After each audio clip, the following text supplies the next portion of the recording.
ओम नमो भगवते वासुदेवाय। ओम नमो भगवते वासुदेवाय। ओम नमो भगवते वासुदेवाय। ओम ज्ञानतिमिरन्धस्य ज्ञानाञ्जनं शलाकया चक्षुरुन्मिलितं येन तस्मै श्रीगुरुवे नमः। श्रीचैतन्यमनोभीष्टं स्थापितं येन भूतले स्वयं रूपकदा ददाति स्वापदान्तिकं वन्देऽहं श्रीगुरुं श्रीयुतपदकमलं श्रीगुरुं वैष्णवांश्च श्रीरूपं साक्षातं सैकं सजीवं साद्वैतं सावधूतं परिजनसहितं कृष्ण चैतन्य देवं श्री राधा कृष्ण पादान् सहगणललिता श्री विशाखान्वितांश्च नमः ओं विष्णुपादाय कृष्ण पृष्ठाय भूतले श्रीमते भक्तिवेदांत स्वामीति नाम्ने नमस्ते सारस्वते देवे गौरवाणी प्रचारणे निर्विशेष शून्यवादी पाश्चात्य देशे तारणे जय श्री कृष्ण चैतन्य प्रभु नित्यानंद श्री अद्वैत गदाधर शिवासादि गौर भक्तवृंद। हरे कृष्णा कृष्णा कृष्णा हरे हरे हरे राम राम राम हरे हरे। हरे कृष्ण। तो हम अष्टांग योग में कैसे योगाभ्यास किया जाता है उसके बारे में चर्चा कर रहे हैं और कल हमने उसके विधि देखे। कैसे बैठना चाहिए और स्थान कैसा होना चाहिए और किस पर ध्यान करना चाहिए और ध्यान करने के पश्चात गति क्या होती है और कोई भी योग साधना है उसमें आहार निद्रा भय मैथुन की जो हैबिट्स हैं उसको कैसे रेगुलेट करना है ना। युक्त आहार विहार से युक्त चेष्ट से कर्मसु वो हमने देखा। उसके बाद फिर हमने जब योगाभ्यास हम करते जाते हैं तो योगाभ्यास करने के पश्चात अष्टांग योग में क्या सिद्धि प्राप्त होती है, मुक्ति प्राप्त होती है, उसके बारे में हमने देखा। और पतंजलि सूत्र से एक श्लोक था जो कि अधिकतर लोग बोलते हैं कि पतंजलि योग सूत्र है। उसमें निराकार ब्रह्म या कैवल्य मतलब जो निराकार ब्रह्म में लीन होना उसकी बात की गई है। लेकिन हमने भगवद गीता के श्लोक से और पतंजलि सूत्र से देखा कि जो मुक्ति है वास्तव में क्या है, अपने स्वरूप में स्थित होना। मुक्ति हित्वा अन्यथा रूपेण स्वरूपेण व्यवस्थिति। तो अभी हम देखेंगे कि और जब वो योग साधना करता जाता है, जो साधक है अष्टांग योग का जो साधक है उसे और क्या क्या बातों का ध्यान रखना होता है और उसे क्रमशः किस तरह से प्रगति होती है। और जब ये पूरे अष्टांग योग का वर्णन हो जाएगा तो अर्जुन क्या प्रश्न पूछते हैं भगवान से, अर्जुन सुनने के बाद उनके मन में क्या प्रश्न आते हैं वो आज हम चर्चा करेंगे। तो श्लोक क्रमांक 24 हम पहुंच गए थे। तो यहाँ बताया गया है, मनुष्य को चाहिए कि संकल्प तथा श्रद्धा के साथ योगाभ्यास में लगे, है ना। संकल्प और श्रद्धा, है ना। सा निश्चयन लिखा हुआ, सा निश्चयन, निश्चयन मतलब डिटर्मिनेशन, और पथ से विचलित ना हो। उसे चाहिए कि मनोधर्म से उत्पन्न समस्त इच्छाओं को निरपराध रूप से त्याग दे और इस प्रकार मन के द्वारा सभी ओर से इंद्रियों को वश में करे। तो ये छठे अध्याय में कितनी बार आ गया कि मन की इच्छाओं को त्याग दो। ऑलमोस्ट सारे श्लोकों में और ऑलमोस्ट सारे पर्पट्स में आया है कि मन से उत्पन्न होने वाली जितनी भौतिक इच्छाएं हैं उसको त्याग देना चाहिए। बार बार वो चीज़ रिपीट हो रही है।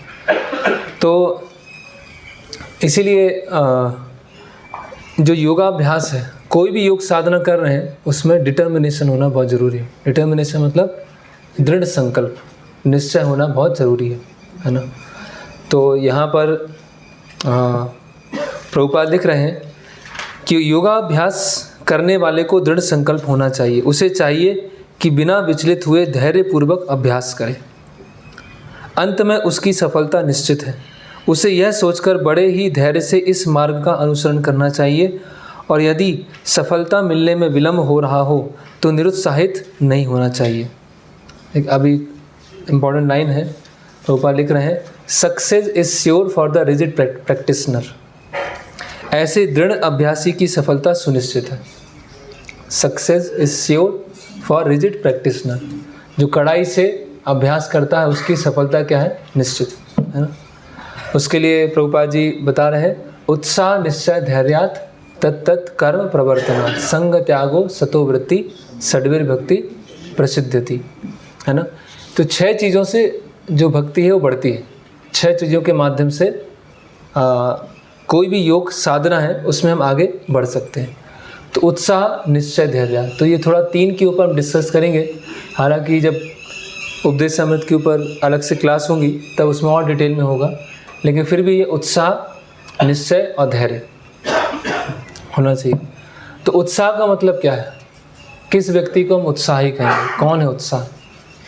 उत्साह ऐसा है जैसे एक हम देखते हैं कभी कभी जो मेले में जाते हैं और गुब्बारे में हवा भर देते हैं, है ना, देखा, गुब्बारे में हवा भर देते हैं और फिर क्या करते हैं, गुब्बारे को बंद नहीं किया और इसको भर के छोड़ दिया, तो क्या होता है, बहुत और ऐसा भी बहुत उत्साह दिखता है ना। तो किसको वास्तव में उत्साह की परिभाषा प्रभुपाद जी क्या बताते हैं? किसने पढ़ा है उपदेशामृत?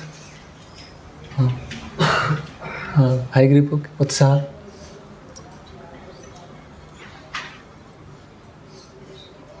उत्साह मतलब क्या है, कौन बताएंगे उत्साह की परिभाषा? हाँ, मनमोहन। हाँ, प्रयास करना बुद्धिमता के साथ, इसको बोलते हैं उत्साह। Endeavour in Krishna consciousness with intelligence. तो प्रयास भी है और बुद्धिमानी भी।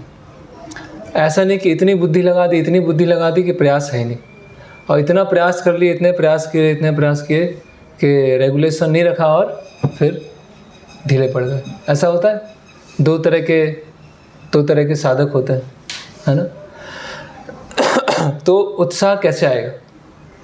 जब हम अपने पूरे दिन में इंटेलिजेंस भी लगाएंगे और एक्टिव भी रहेंगे। एक्टिव भी रहना है, केवल एक्टिव नहीं रहना है। केवल एक्टिव रहेंगे तो कुछ समय के बाद क्या होगा, गुब्बारे की तरह बैठ जाएंगे।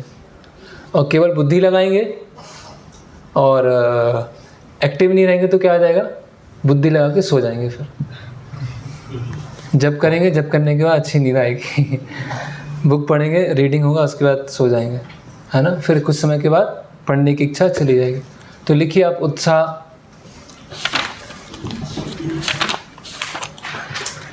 तो कैसे उत्साही रहा जाए, है ना।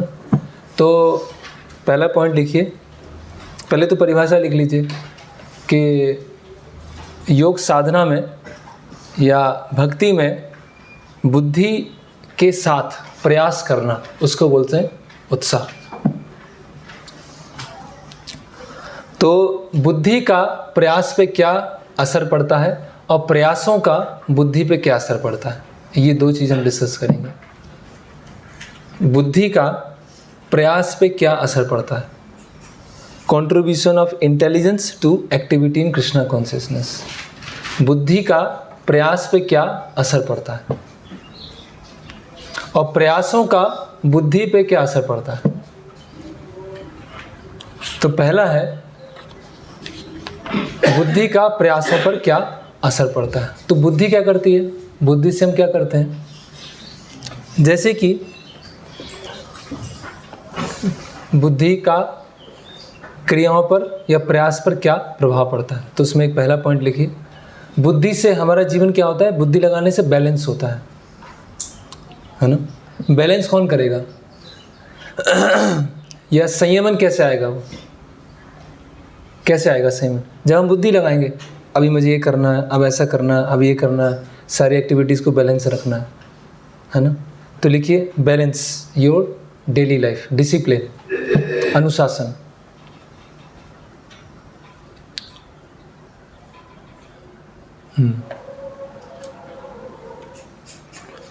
तो बैलेंस, हमारी जो डेली एक्टिविटीज़ है उसको बैलेंस करना। बैलेंस के बारे में हमने कल देखा था, युक्ताहार विहार से, खाने को, सोने को। हम देखते हैं जैसे बच्चे हैं, तो बच्चे का जीवन कैसा होता है, कभी भी भूख लग जाती है, कभी भी सो जाते हैं, है ना, कभी भी स्नान के लिए जाना है कभी भी कुछ घूम रहे हैं, मतलब पूरी तरह से क्या होता है, इनडिसिप्लिन होता है। तो इस तरह से साधक का जीवन ही होना चाहिए। साधक का जीवन कैसा होना चाहिए, बहुत डिसिप्लिन होना चाहिए, सेल्फ डिसिप्लिन होना चाहिए, क्योंकि हर बार कोई देख नहीं सकता है कि आप क्या कर रहे हैं, क्या एक्टिविटीज़ कर रहे हैं। तो अपनी क्रियाओं को क्या करना है, बैलेंस करना है ना, प्रसाद लेने की हैबिट्स को, सोने की हैबिट्स को, है ना, तो नित्य क्रियाओं को बैलेंस करके चलना है। अगर बैलेंस होगा तो अपने आप ही एफिशिएंसी बढ़ जाएगी। अगर चीज़ें बैलेंस होगी तो अपने आप ही हम अधिक सेवा कर पाएंगे। ठीक है। दूसरा है योजना बनाना है। योजना है, किसके लिए योजना बनाना है, कि मैं कितने समय में इतना पढ़ लूँगा, ऐसा कुछ योजना होना चाहिए। या फिर कुछ मुझे सीखना है, कोई चीज़ सीखना है, मान लीजिए कोई मृदंग करता आज सीख रहे हैं, है ना, तो उन्होंने अपना कुछ प्लान किया कि मुझे 1 महीने में 2 महीने में सीखना है ना। ऐसा नहीं कि इटरनली पूरा जीवन निकल गया और कभी सीख लिया, फिर 4-5 दिन का गैप हो गया, फिर सीख लिया, फिर 2-3 दिन का गैप हो गया, फिर सीख लिया। उसके लिए क्या चाहिए, एक प्रॉपर प्लानिंग चाहिए। तो अगर हम प्लान नहीं करेंगे अपनी साथ, कुछ चीज़ें तो ऐसी होती हैं कि ऑलरेडी प्लान है ना। जब हम आश्रम के जीवन में शुरुआत में होते हैं तो बहुत सारी चीज़ प्लान है, लेकिन जो भक्त जैसे बाहर रह रहे हैं या आश्रम में जिनको टाइम हो गया है, तो उनको खुद प्लान करना पड़ता है अपनी डिवोशनल एक्टिविटीज़ को, कि उनको कि कैसे कोई भी चीज़, जैसे सीखने का बताया मैंने, प्रचार का बताया, तो हर चीज़ को क्या है, प्लानिंग से करना। ऐसा नहीं कि बस टाइम निकला जा रहा है। एक बार ऐसा आया था कि गोकुलचंद को बता रहे थे कि एक भक्त थे जिनको मूवमेंट में करीब ऐसे 12-14 साल हो गए। तो उनसे पूछा कि आपने प्रभुपाद जी की सारी बुक्स पढ़ ली? तो बोले नहीं प्रभु जी, वो तो नहीं पढ़ी। तो बोले फिर कर क्या रहे हैं आप, इतना समय हो गया, 10-12 साल हो चुके हैं और आपने भागवतम नहीं पढ़ा, आपने चैतन्य चरितामृत नहीं पढ़ा। मतलब हमारा क्या है, बस भक्ति क्या हो गया, चल रहा है, बस किसी तरह चलता जा रहा है। वो चलता हुआ भक्ति भी अच्छा है, लेकिन उत्साह नहीं आ पाएगा उससे। अगर हमने कुछ निश्चित किया कि मुझे इतने समय में करना है, तो क्या रहता है, स्कूल में लोग कैसे पढ़ते हैं, कॉलेज में कैसे पढ़ते हैं, उनको डेडलाइन दी जाती है ना कि 7 दिन में आपको ये करना है, 15 दिन में ये करना है। तो अपने आप क्या होता है, एक प्रेशर फील होता है, अरे 7 दिन में करना है ना। मान लो ये भगवत गीता है, किसी को बोल दिया कि 1 साल में भगवत गीता पढ़ना है, तो क्या करेंगे सब, 10 महीने कोई नहीं पढ़ेगा। अंतिम के जो 2 महीने बचेंगे उसमें पढ़ना चालू करेंगे, और जब 15 दिन आएंगे तब सब पढ़ रहे होंगे। हम जैसे देखते हैं कई बार दीक्षा का टाइम आता है, तो दीक्षा के एक भक्त थे बड़ोदरा में, पहले महाराज ने नियम बनाया था कि 1 महीने पहले जो बुक्स हैं वो पूरी हो जानी चाहिए, जितनी बुक्स। उस समय ऐसा नियम नहीं था, तो उनकी द्वारिका में दीक्षा थी। तो वो बड़ोड़ा से द्वारिका जा रहे हैं और ट्रेन में पढ़ रहे हैं, भागवतम पूरा कर रहे हैं, कंप्लीट कर रहे हैं। मतलब दीक्षा है उसके 1 दिन पहले तक भागवतम चल रहा है। तो ऐसा कोई फिर अर्थ नहीं है। मतलब हमें अपने प्लान नहीं किया, मतलब बुद्धि नहीं लगाई, हम बुद्धि से क्रिया नहीं कर रहे हैं, बस हम हाथ पैर मारते जा रहे हैं। वो हाथ पैर मारेंगे, एक दिन थक जाएंगे, फिर हाथ पैर मारना बंद कर देंगे। तो सब बोलते प्रभु जी उत्साह नहीं आ रहा, क्या करें प्रभु जी, कुछ अच्छा नहीं लग रहा, क्या करें, कुछ समझ में नहीं आ रहा, क्या करें, क्योंकि आपने कुछ गोल नहीं बनाए। इसीलिए हर व्यक्ति को, जिसको जितनी आश्रम के जीवन में जिसको जितनी स्वतंत्रता है, उसके अनुसार उसको गोल सेट करना चाहिए कि मुझे ये करना है, मुझे ऐसा करना है, ये करना है। जैसे मान लीजिए कोई कुकिंग में है, तो कुकिंग को प्लान करना है, या कुकिंग आगे कैसे होगी उसको प्लान करना है। कोई यूथ प्रीचिंग में है तो मुझे पीपीटीज बनाने, है ना, कि 7 दिन में 2 पीपीटीज, 2 चैप्टर, 2 टॉपिक्स उनके पीपीटी बनाने। तो उससे क्या होगा, आपको मन में हमेशा रहेगा कि कुछ करना है।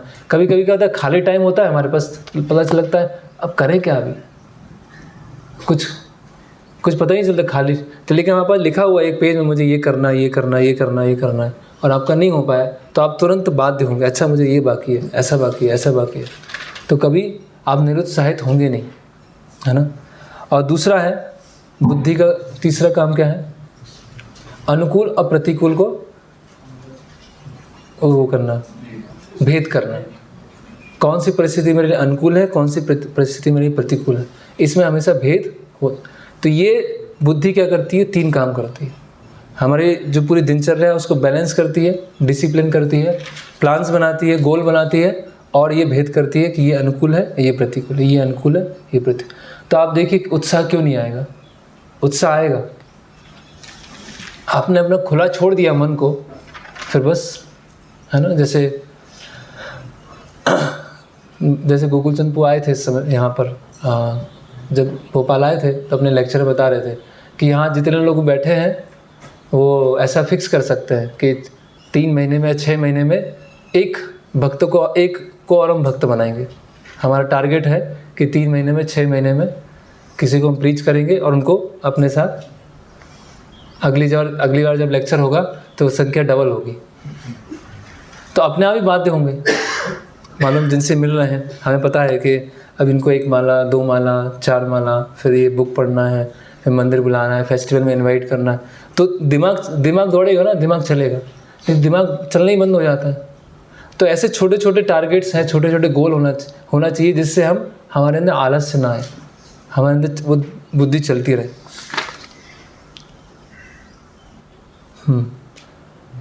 तो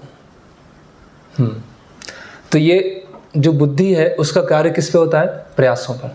फिर प्रयास का कार्य बुद्धि पे कैसे होता है? जो हम प्रयास कर रहे हैं, एक्टिविटीज़ कर रहे हैं, उसका कार्य बुद्धि पे कैसे होता है? तो यहाँ लिख रहे हैं महाराज एक जगह कि अगर आप कृष्ण को सब कुछ देने का प्रयास करोगे तो कृष्ण आपको बदले में उत्साह देंगे। If you try to give everything for Krishna then Krishna will give you enthusiasm. उत्साह क्यों नहीं आ रहा है?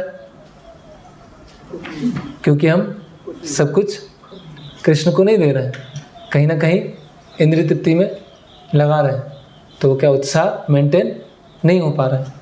तो कौन कौन सी एक्टिविटीज़ हैं जिससे हमारी इंटेलिजेंस अच्छी होती है? जैसे रेगुलर रीडिंग करना एक्टिविटी है, रीडिंग, लेकिन उससे क्या होती है? इंटेलिजेंस और अच्छी होती है।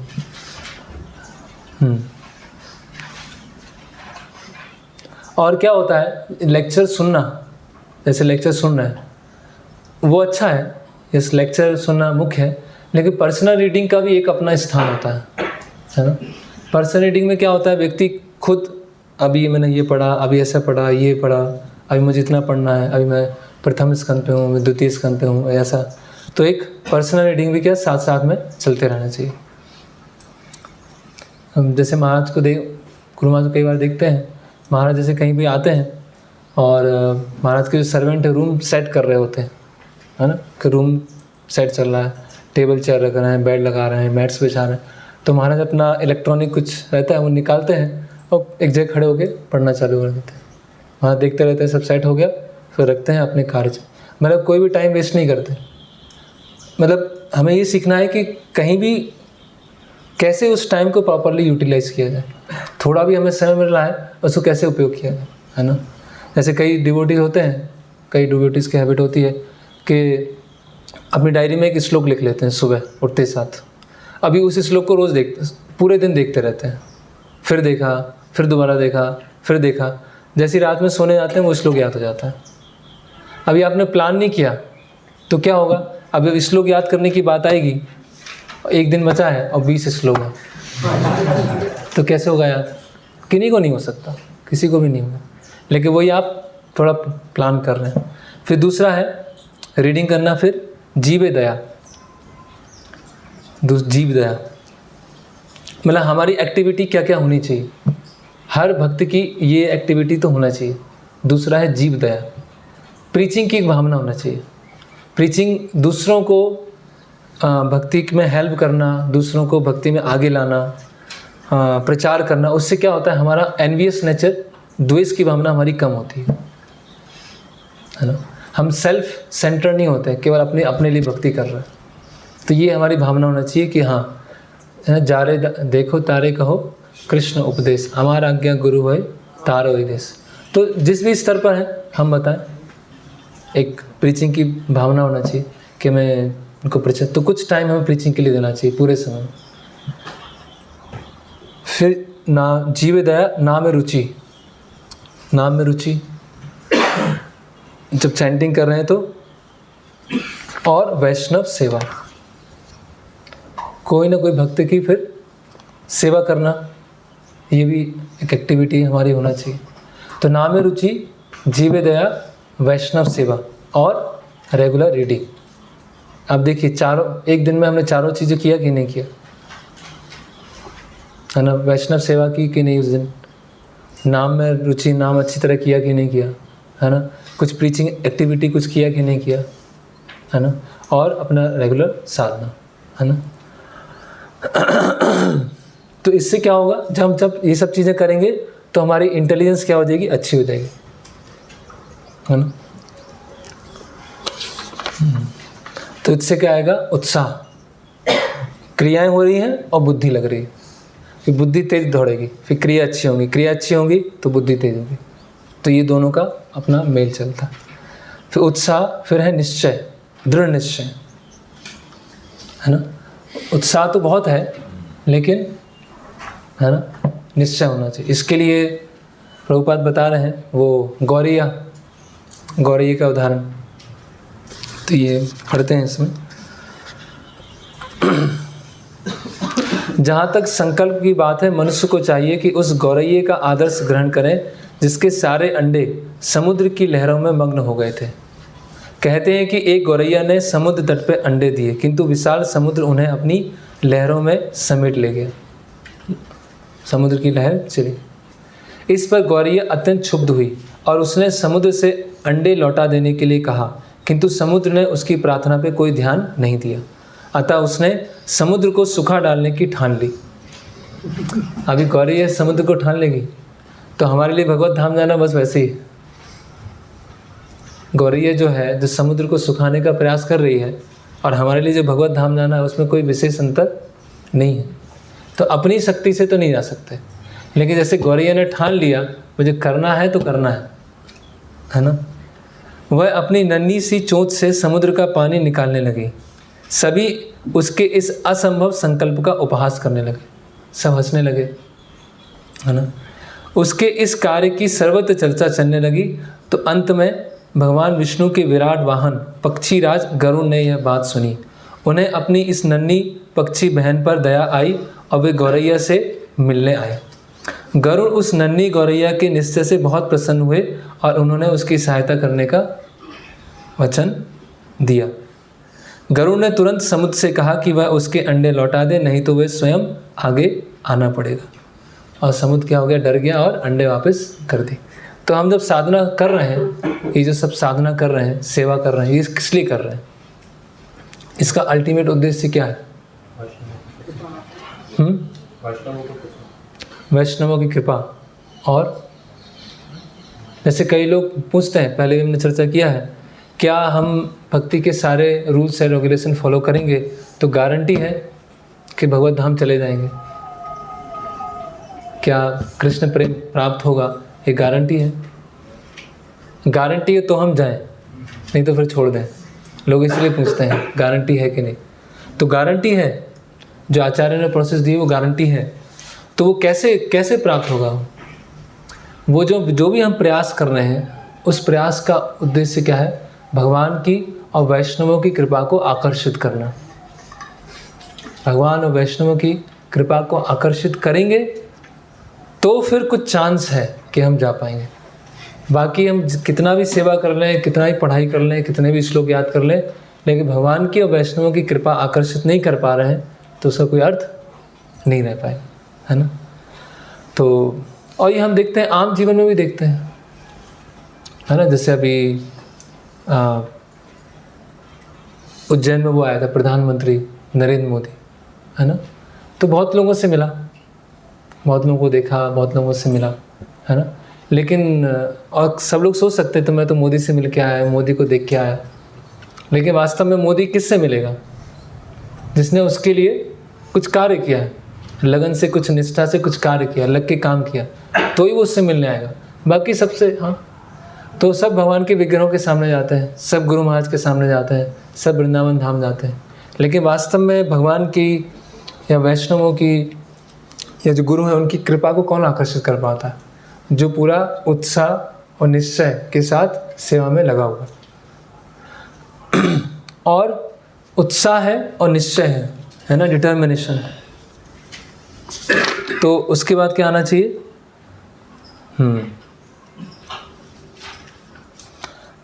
ओके, उसके बाद धैर्य, धैर्य भी रखना। प्रभु जी 5 साल हो गए, कुछ समझ में नहीं आ रहा है क्या हुआ, उतनी ही हम तो जहाँ से चालू किया था उतनी ट्रेन बढ़ी नहीं रही, गाड़ी आगे नहीं बढ़ रही। प्रभु जी इतने महीने हो गए, कुछ समझ में नहीं आ रहा है, क्या करें? बोला अभी तो बहुत लंबी रेस है ना, लंबी रेस के घोड़े बनना है, छोटी रेस के नहीं, है ना। ऐसे नहीं 100 मीटर की रेस थी, दौड़े दौड़े, या तो मैराथन है, बहुत लंबी रेस है ना। तो इसमें क्या है? धैर्य रखने की, पेशेंस। जब पेशेंस होगा, धैर्य होगा, तो उत्साह क्या होगा? यहाँ बता रहे हैं धीरे धीरे लोभ में परिवर्तित हो जाएगा। उत्साह लोभ में परिवर्तित, अगर हमारे अंदर धैर्य है। तो उसके लिए उदाहरण बता रहे हैं, कोई स्त्री है जो है ना माँ बनना चाहती है, तो पापा उदाहरण दे रहे हैं, कोई स्त्री माँ बनना चाहती है तो उत्साह है, निश्चय है, लेकिन धैर्य रखना पड़ेगा, पूरा प्रोसेस से गुजरना पड़ेगा। 9 महीने गर्भ धारण होगा, उसके बाद वो माँ बनेंगी। ऐसा नहीं कि सोचा और कुछ दिनों के बाद, ऐसा संभव नहीं है। तो उसी तरह से भक्ति में दिन, महीने, साल जब ये लगेंगे, जब धैर्य रखते हुए, है ना। और हम देखेंगे कि हमें जितने भी कुछ वर्ष हुए हैं भक्ति में, किसी को कुछ महीने हुए हैं, किसी को कुछ साल हुए हैं, तो जितने हमने जीवन निकाले, ऐसे करोड़ों जीवन गए, और हमने कुछ महीने या कुछ सालों की जो भक्ति की है, उसके मुकाबले कितना प्रगति कर लिया है। इसलिए भक्त कभी निराश नहीं होगा। मान लीजिए किसी को 2-3 साल हो गए, किसी को 8-10 साल हो गए, किसी को 15-20 साल हो गए। 15-20 साल हैं और करोड़ों जीवन है। 1 करोड़ जीवन और 15-20 साल। तो ऐसा नहीं सोचना चाहिए कि अरे 15-20 साल हो गए और तो होप नहीं लग रहा है, कुछ ऐसा है ही नहीं, कितने साल हो गए, कितने साल जप कर रहे हैं। ये सोचना चाहिए कि इतने करोड़ों जन्मों से कुछ नहीं किया और कुछ साल की थोड़ी सी भक्ति की, उसमें इतना अंतर आ गया, है ना। कि हम दोनों जगह देखें, चाहे ब्रह्मचारी आश्रम हो, तो ऐसे कलयुग में, कलयुग के समय में जहाँ पर चारों तरफ से चकाचौंध है, कलह का युग है, ऐसे समय में ब्रह्मचारी आश्रम में रहना वो कितना, मतलब एक तरह से देख सकते हैं आश्चर्यजनक बात है ना। और चाहे गृहस्थ भक्त हो, कि जैसे इतने सारे सामाजिक रीति रिवाज हैं, इतने सारे लोगों की लाइबिलिटीज़ हैं, इतने सारे की, है ना, बहुत सारे रिश्तेदार हैं, वो सब होते हुए, उन सब का विरोध सहन करते हुए अगर हम भक्ति कर रहे हैं तो कितनी आश्चर्यजनक बात है ना। तो इसलिए कभी भी धैर्य नहीं छोड़ना। जैसे ही हमने धैर्य छोड़ दिया तो क्या हो जाएगा, फिर हम डगमगा जाएंगे। इसलिए उत्साह, निश्चय और धैर्य, ये तीनों चीज़ें साथ में होना चाहिए। धैर्य कब आएगा? जहाँ हमें कृष्ण और गुरु की कृपा पे हम निर्भर हैं, है ना। और यहाँ बताया गया है, लिख रहे हैं कि कभी कभी भक्तों को भगवान जानबूझ के कृष्ण प्रेम नहीं देते। क्यों? क्योंकि उनकी ईगरनेस, उनकी उत्सुकता को और बढ़ाने के लिए, उनकी और उत्सुकता बढ़े, और मुझे और करना है, और करना है ना। तो इस तरह से ये प्रभुपाद लास्ट में लिख रहे हैं, अंतिम लाइन इसमें, भगवान निश्चित रूप से उसकी सहायता करते हैं। अंतिम लाइन देखिए, जो अपनी सहायता आप करते हैं। एक हिंदी में कैसा है? हाँ, भगवान निश्चित रूप से उसकी सहायता करते हैं क्योंकि जो अपनी सहायता आप करते हैं। लेकिन हिंदी में तो, क्योंकि जो अपनी सहायता आप करते हैं, हाँ, अपने आप करते हैं। God helps those who them help themselves, है ना। वही भगवान, हम एक स्टेप बढ़ाएंगे तो भगवान 10 स्टेप लेंगे। ओके, अगला श्लोक, श्लोक क्रमांक 25। धीरे धीरे क्रमशः पूर्ण विश्वास पूर्वक बुद्धि के द्वारा समाधि में स्थित होना चाहिए और इस प्रकार मन को आत्मा में ही स्थित रखना चाहिए तथा अन्य कुछ भी नहीं सोचना चाहिए। शनै शनै, शनै शनै मतलब स्टेप बाय स्टेप, शनै शनै। तो अपने आप फटाफट नहीं होगा, है ना। कोई भी अच्छा कार्य होने में समय लगता है ना। शनै शनै। अब माया भी क्या होती है? शनै शनै, शनै शनै इंटर करती है ना। तो इसलिए कोई भी बोले कि प्रभु जी इतने समय हो गया, क्या करें, समझ में नहीं आ रहा है। शनै शनै, धीरे धीरे, है ना, स्टेप बाय स्टेप, है ना। तो इसीलिए कभी कभी होता है, एक्चुअली वो गलत उदाहरण गलत है, लेकिन लोग ऐसे सार्केस्टिकली बोलते हैं कि जैसे वो होता है ना पप्पी, छोटा छोटा पप्पी होता है तो बहुत उछलता है, देखा है, बहुत उछलता है, उसकी एक्टिविटी बहुत होती है। और जब बड़ा हो जाता है क्या हो जाता है? बैठा रहता है हाथ पैर कुछ नहीं हिलाता, ऐसे है ना। तो सब बोलते हैं कि देखो अभी तो नए नए आए हो, अभी तो भक्ति में क्या नया नया जोश है, जब सीनियर हो जाओगे ना अभी तुम रजोगुण में हो, इसीलिए उछल रहा है इतना। लेकिन गलत है एक्चुअली, है ना। ये धारणा रखना गलत है। ऐसे हम जो भी ऐसे सीनियर, एक कोई थे सीनियर डिवोटी, वो ऐसा बोल रहे थे, अरे पप्पी जैसा उछलता रहते हैं ना, वैसे ही अभी उछल रहे हो, बस कुछ समय के बाद अपने शांत हो जाओ। तो गलत है वो, है ना। वास्तव में जो भक्ति में आगे बढ़ रहा है उसका उत्साह बढ़ता जाए। जैसे हनुमान जी हैं, तो हनुमान जी के चुपचाप बैठे हुए ऐसे, है ना। नए जो इतने लगे वो सब करें, मैं बैठा हूँ चुपचाप। हनुमान जी में तो कितना उत्साह है ना, लंका जला के आ गए, जितना सेवा दिया था उसका कितना गुना कर दिया, है ना। और आता है ना सर्वश्रेष्ठ सेवक, कि पहले दर्जे का सेवक कौन होता है, नहीं, सबसे थर्ड क्लास सेवक कौन होता है, जितनी सेवा दी जाए उतना भी नहीं करता। सेकंड क्लास क्या होता है, जितना बोला जाए उतना करता है। और फर्स्ट क्लास कौन होता है, जितना बोला जाए उतना करता है और स्वामी के मनोभाव को समझकर उससे भी अधिक सेवा करता है ना। तो हनुमान जी कैसे हैं, प्रथम दर्जे के सर्वश्रेष्ठ सेवक, है ना।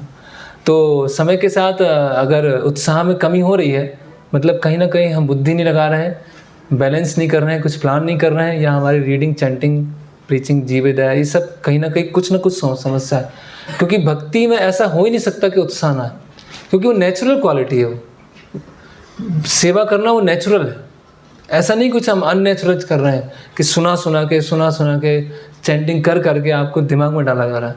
वो हमारे लिए नेचुरल चीज़ है।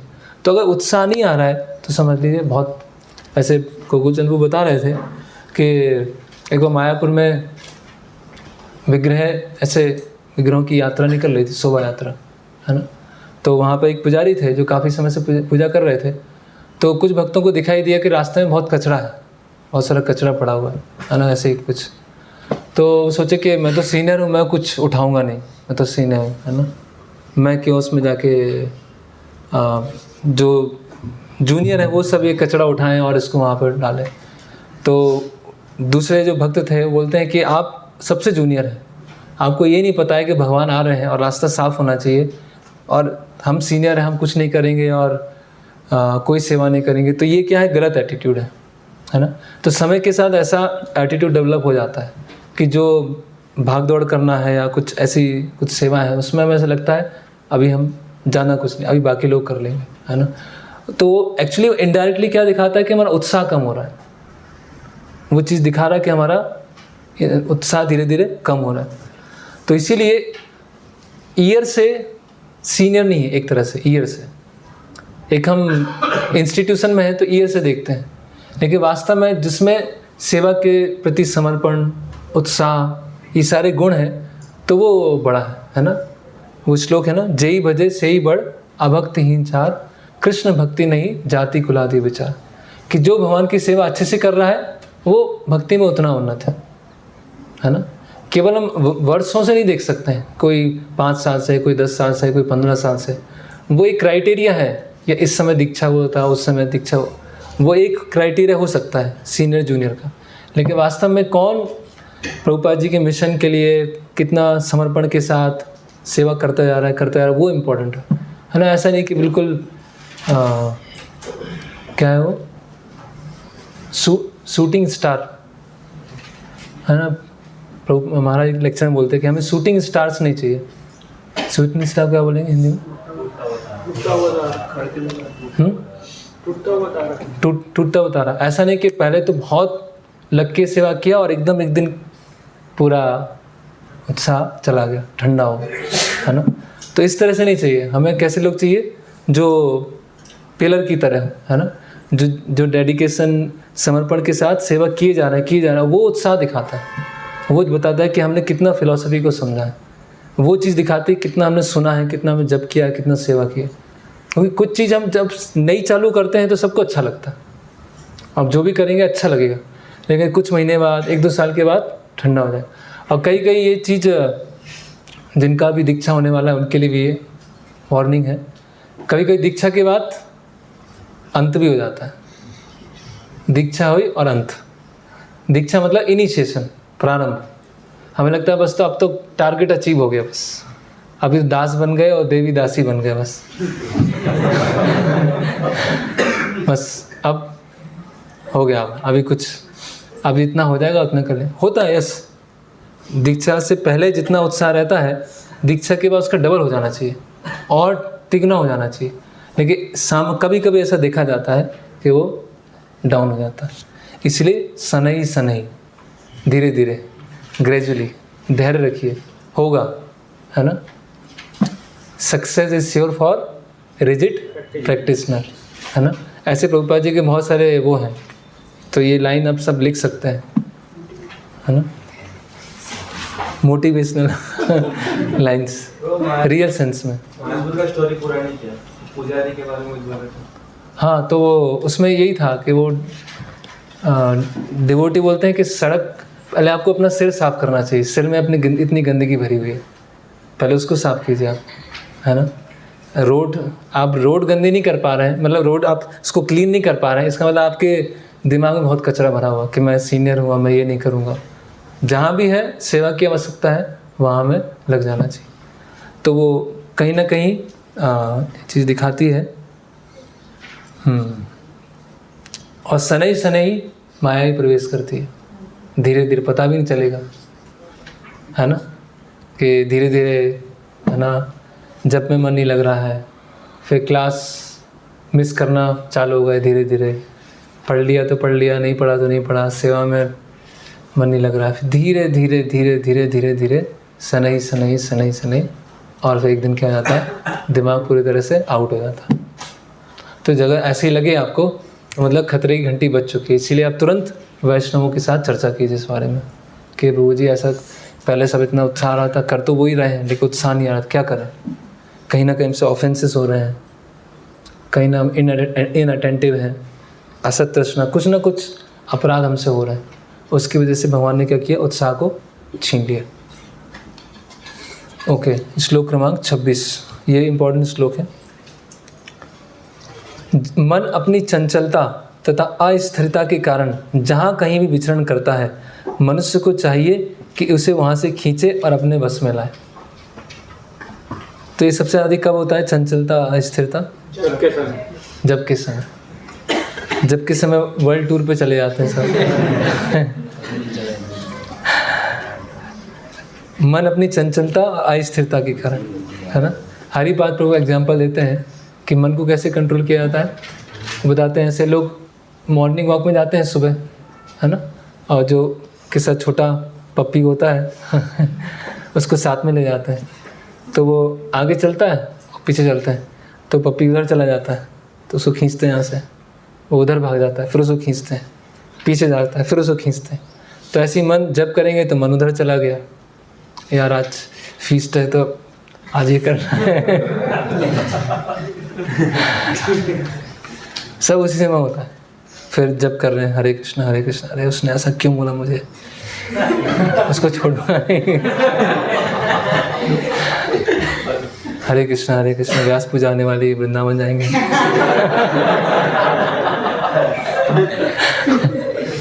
जब के अलावा सब ध्यान आएगा। ऐसे होता है। फिर जब करें ये काम बाकी ये करना ऐसा करना, इसके लिए क्या करना चाहिए? अगर बहुत इम्पोर्टेंट काम है तो आप लिख लीजिए उसको, अपने फ़ोन में लिख लीजिए, डायरी में लिख लीजिए। और इम्पोर्टेंट नहीं है तो उसको दिमाग से निकाल दीजिए, सबसे अच्छा है। आप देखा गुरु महाराज जैसे हैं, तो गुरु महाराज जहाँ भी ट्रैवल करते हैं अपने साथ एक डायरी और पेन रखते हैं हमेशा। तो क्योंकि कोई इंपॉर्टेंट चीज़ एकदम से आई ध्यान में तो उसको लिख लिया, अभी लिख लिया तो फ्री हो गए, अभी उस पर सोचना नहीं है बार बार, है ना। हम लोग क्या उसको सोचते रहते हैं, सोचते रहते हैं, सोचते रहते हैं। इसीलिए मन को क्या करना है, वहाँ से खींच के लेके आना है ना। यतो निश्चली मनस चंचलम अस्थिरम ततस्ततो नियमस एतद आत्मन्नेव वसम नयेत, उसको खींच के, है ना। तो ये एक्सरसाइज सुबह सबको करनी होगी, जब कर रहे हैं तो ये जैसे ही मन उधर जाए खींच के लेके आओ, है ना। कभी मन करते जब करते करते कोई उसमें नींद भी आएगी, है ना, नींद के झोंके भी आते हैं, तो एक दूसरे को हेल्प करना चाहिए उठाने में। ऐसा कोई भक्त सो रहे हैं तो को उठाइए, है ना। कई बार तो लोग बहुत ज़्यादा सो जाते हैं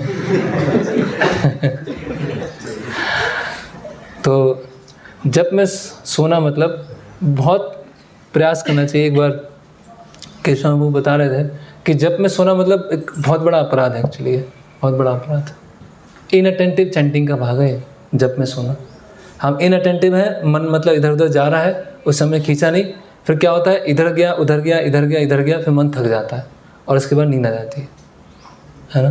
तो इसीलिए आप देखेंगे अगर जब अच्छी तरह से नहीं हो रहा है तो कोई भी एक्टिविटी अच्छे से नहीं होगी, किसी में मन नहीं लगेगा। और जिस दिन आपका जब अच्छा हो गया आप देखेंगे सब हर चीज़ में अच्छा लग रहा है, हर चीज़ अच्छे से कर पा रहे है ना। तो ये श्लोक तो पूरा जब के समय तो ये अप्लाई होता है। और यहाँ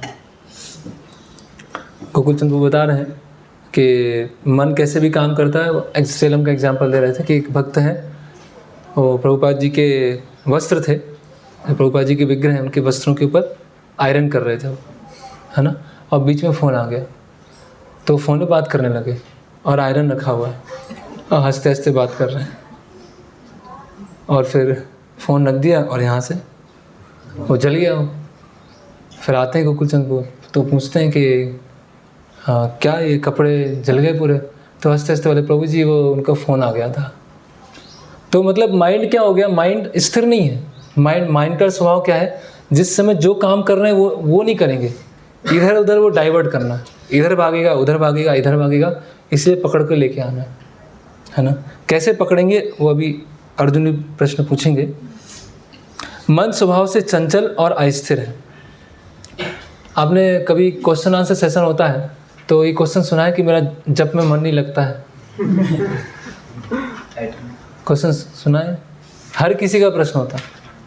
महाराज का एक क्वेश्चन आंसर सेशन सुन रहा था, तो किसी ने पूछा कि जब में मन नहीं लगता महाराज क्या करें? तो महाराज ने कहा मेरा भी यही प्रश्न है तो ये अभ्यास से है ना, अभ्यास करना पड़ेगा। श्लोक क्रमांक 27। तो देखिए ये सारे श्लोक के अष्टांग योग के लिए। अष्टांग योग मतलब मैकेनिकल तरीके से योग करना है। तो भक्ति में भी कई कुछ जगह मैकेनिकल जरूरत लगेगा, ज़बरदस्ती करना है, मन को स्थिर रखना है, खींच के लेके आना है, ये मैकेनिकल करना होगा। इसीलिए हम ये डिस्कस कर रहे हैं। श्लोक क्रमांक 27। अभी यहाँ पर ब्रह्मन साक्षात्कार के बारे में बताएं। जिस योगी का मन मुझ में स्थिर रहता है वह निश्चय ही दिव्य सुख की सर्वोच्च सिद्धि प्राप्त करता है। वह रजोगुण से परे हो जाता है, वह परमात्मा के साथ अपनी गुणात्मक एकता को समझता है और इस प्रकार अपने समस्त विगत कर्मों के फल से निवृत्त हो जाता है ना। श्लोक क्रमांक 28। इस प्रकार योगाभ्यास में निरंतर लगा रहकर आत्मसंयमी योगी समस्त भौतिक कलमश से मुक्त हो जाता है और भगवान की दिव्य प्रेम भक्ति में परम सुख प्राप्त करता है। अभी देखिए प्रभुपाद जी ने क्या ट्रांसलेट किया है, भगवान की दिव्य प्रेमा भक्ति में। और श्लोक में क्या है, सुखेन ब्रह्म संस्पर्शम, है ना। ब्रह्म संस्पर्शम मतलब ब्रह्म के सानिध्य में रहकर। जब ब्रह्म के सानिध्य में जाता है तो उसको क्या होता है, सुख प्राप्त होता है।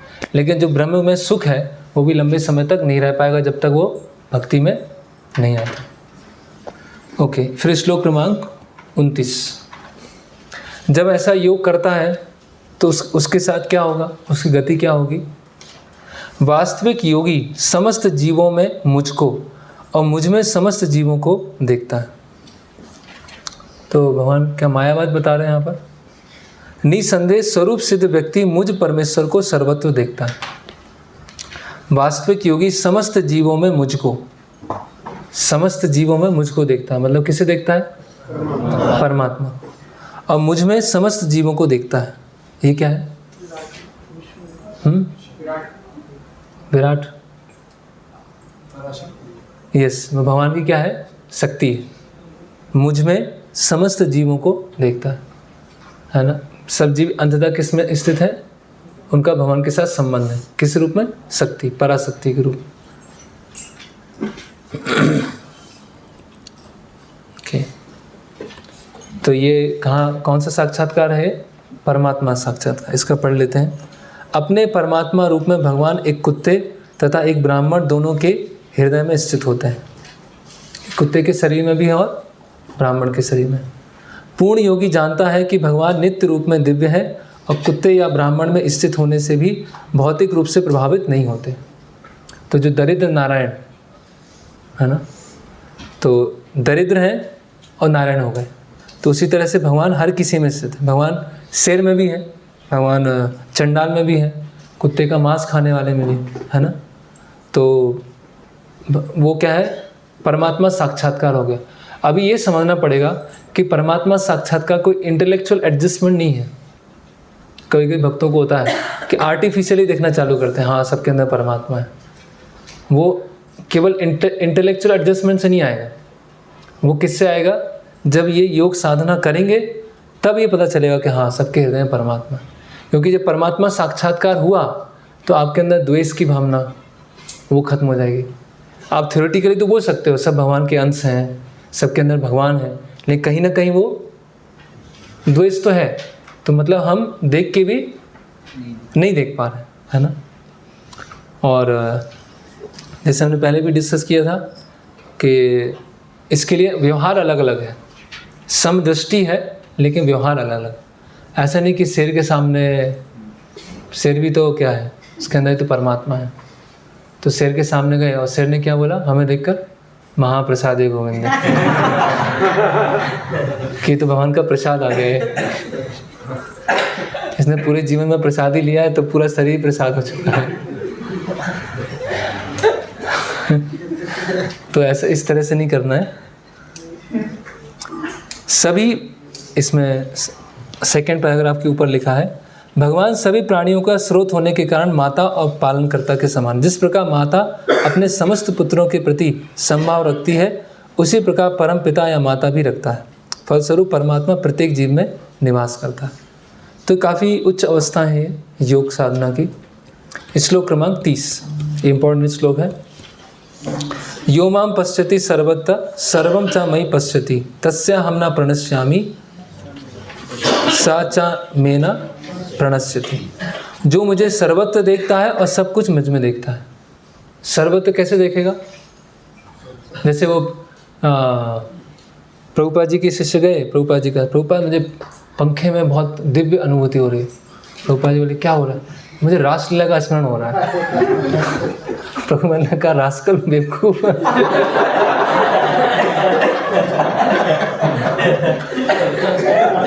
पंखा देख के रासलीला याद आ रही।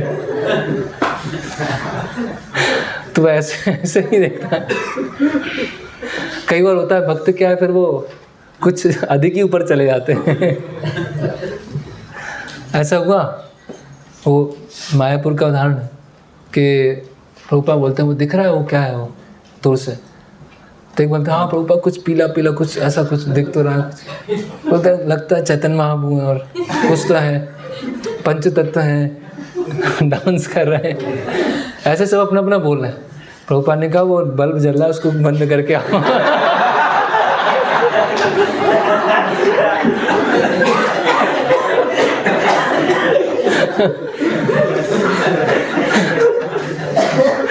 तो ऐसे यो माम पश्यति सर्वत्र का मतलब ये नहीं। कई लोग ऐसे इमिटेट करने लगते हैं, है ना, कि कुछ पीला देखा, वो भगवान के वस्त्र जैसा दिख रहा है, तो ऐसा इस तरह से नहीं होगा है। यो माम पश्यति सर्वत्र, सर्वम, जो मुझे सर्वत्र देखता है। सर्वत्र देखता है मतलब भगवान अपनी शक्तियों के द्वारा और परमात्मा रूप में हर जगह व्याप्त है। भगवान का कंट्रोल हर जगह है, वो देखता है सर्वत्र। अभी वो देख तो पंखा रहा है बढ़िया, लेकिन पंखा की हवा खा रहा है, मतलब वो एंजॉय करना चाह रहा है। तो वो ऐसे देखने से क्या मतलब? अगर हर चीज़ हर जगह भगवान को देख रहा है तो किसी भी चीज़ का भोग नहीं करेगा वो व्यवहारिक उसका वो आएगा। आप सब जगह भगवान को देख रहे हैं लेकिन चीज़ों को एंजॉय कर रहे हैं, तो फिर क्या आप सब जगह देख रहे हैं? लेकिन आप सब जगह भगवान को देख रहे हैं तो क्या ध्यान में रहेगा? हर चीज़ क्या है? भगवान के एंजॉयमेंट के लिए, मैं भोगता नहीं हूँ। तो सबसे पहले ये भावना आएगी, है ना। इस तरह से नहीं कि फिर सर्वम चामयि पश्यति, और सब कुछ मुझ में देखता है ना। उसके लिए ना तो मैं कभी अदृश्य होता हूँ ना वह मेरे लिए अदृश्य होता है। इसलिए प्रभुपाद जी से किसी ने पूछा कि प्रभुपाद भगवान का स्मरण रखना बहुत मुश्किल है, बहुत मुश्किल है, याद ही नहीं रह पाते, बार बार याद देना। तो प्रभुपाद बोलते हैं भगवान को भूलना बहुत मुश्किल है ना। तो अगर देखें हम शुद्ध भक्ति की दृष्टि से देखें तो हर जगह भगवान व्याप्त है, या तो अपनी शक्तियों के द्वारा व्याप्त हैं या फिर परमात्मा रूप में व्याप्त है, तो भूलना मुश्किल है। लेकिन क्योंकि हम उस स्तर पर नहीं हैं इसीलिए वो हम कनेक्शन नहीं देख पाते हैं। यहाँ लिख रहे हैं ऐसा व्यक्ति भले ही प्रकृति की पृथक पृथक अभिव्यक्तियों को देखता प्रतीत हो, किंतु वह प्रत्येक दशा में इस कृष्ण भावनामृत से अवगत रहता है कि प्रत्येक वस्तु कृष्ण की ही शक्ति की अभिव्यक्ति है। एक्चुअली बहुत उच्च स्तर है ये, बहुत काफ़ी उन्नत स्तर पे है ये सब हम थ्योरेटिकली बोल सकते हैं कि भगवान हर जगह है, भगवान तो, लेकिन उसको व्यवहारिक रूप से पालन करना, क्योंकि ये समाधि की स्टेज चल रही है। अष्टांग योग में जब समाधि में कोई व्यक्ति आ जाता है, उस हम तो अभी यम नियम ही नहीं हो पा रहे हैं हमसे, यम नियम में ही स्ट्रगल चल रहा है, और हम समाधि को कैसे इमिटेट कर सकते हैं? लेकिन उसके लिए हमें प्रयास करना है। फिर आगे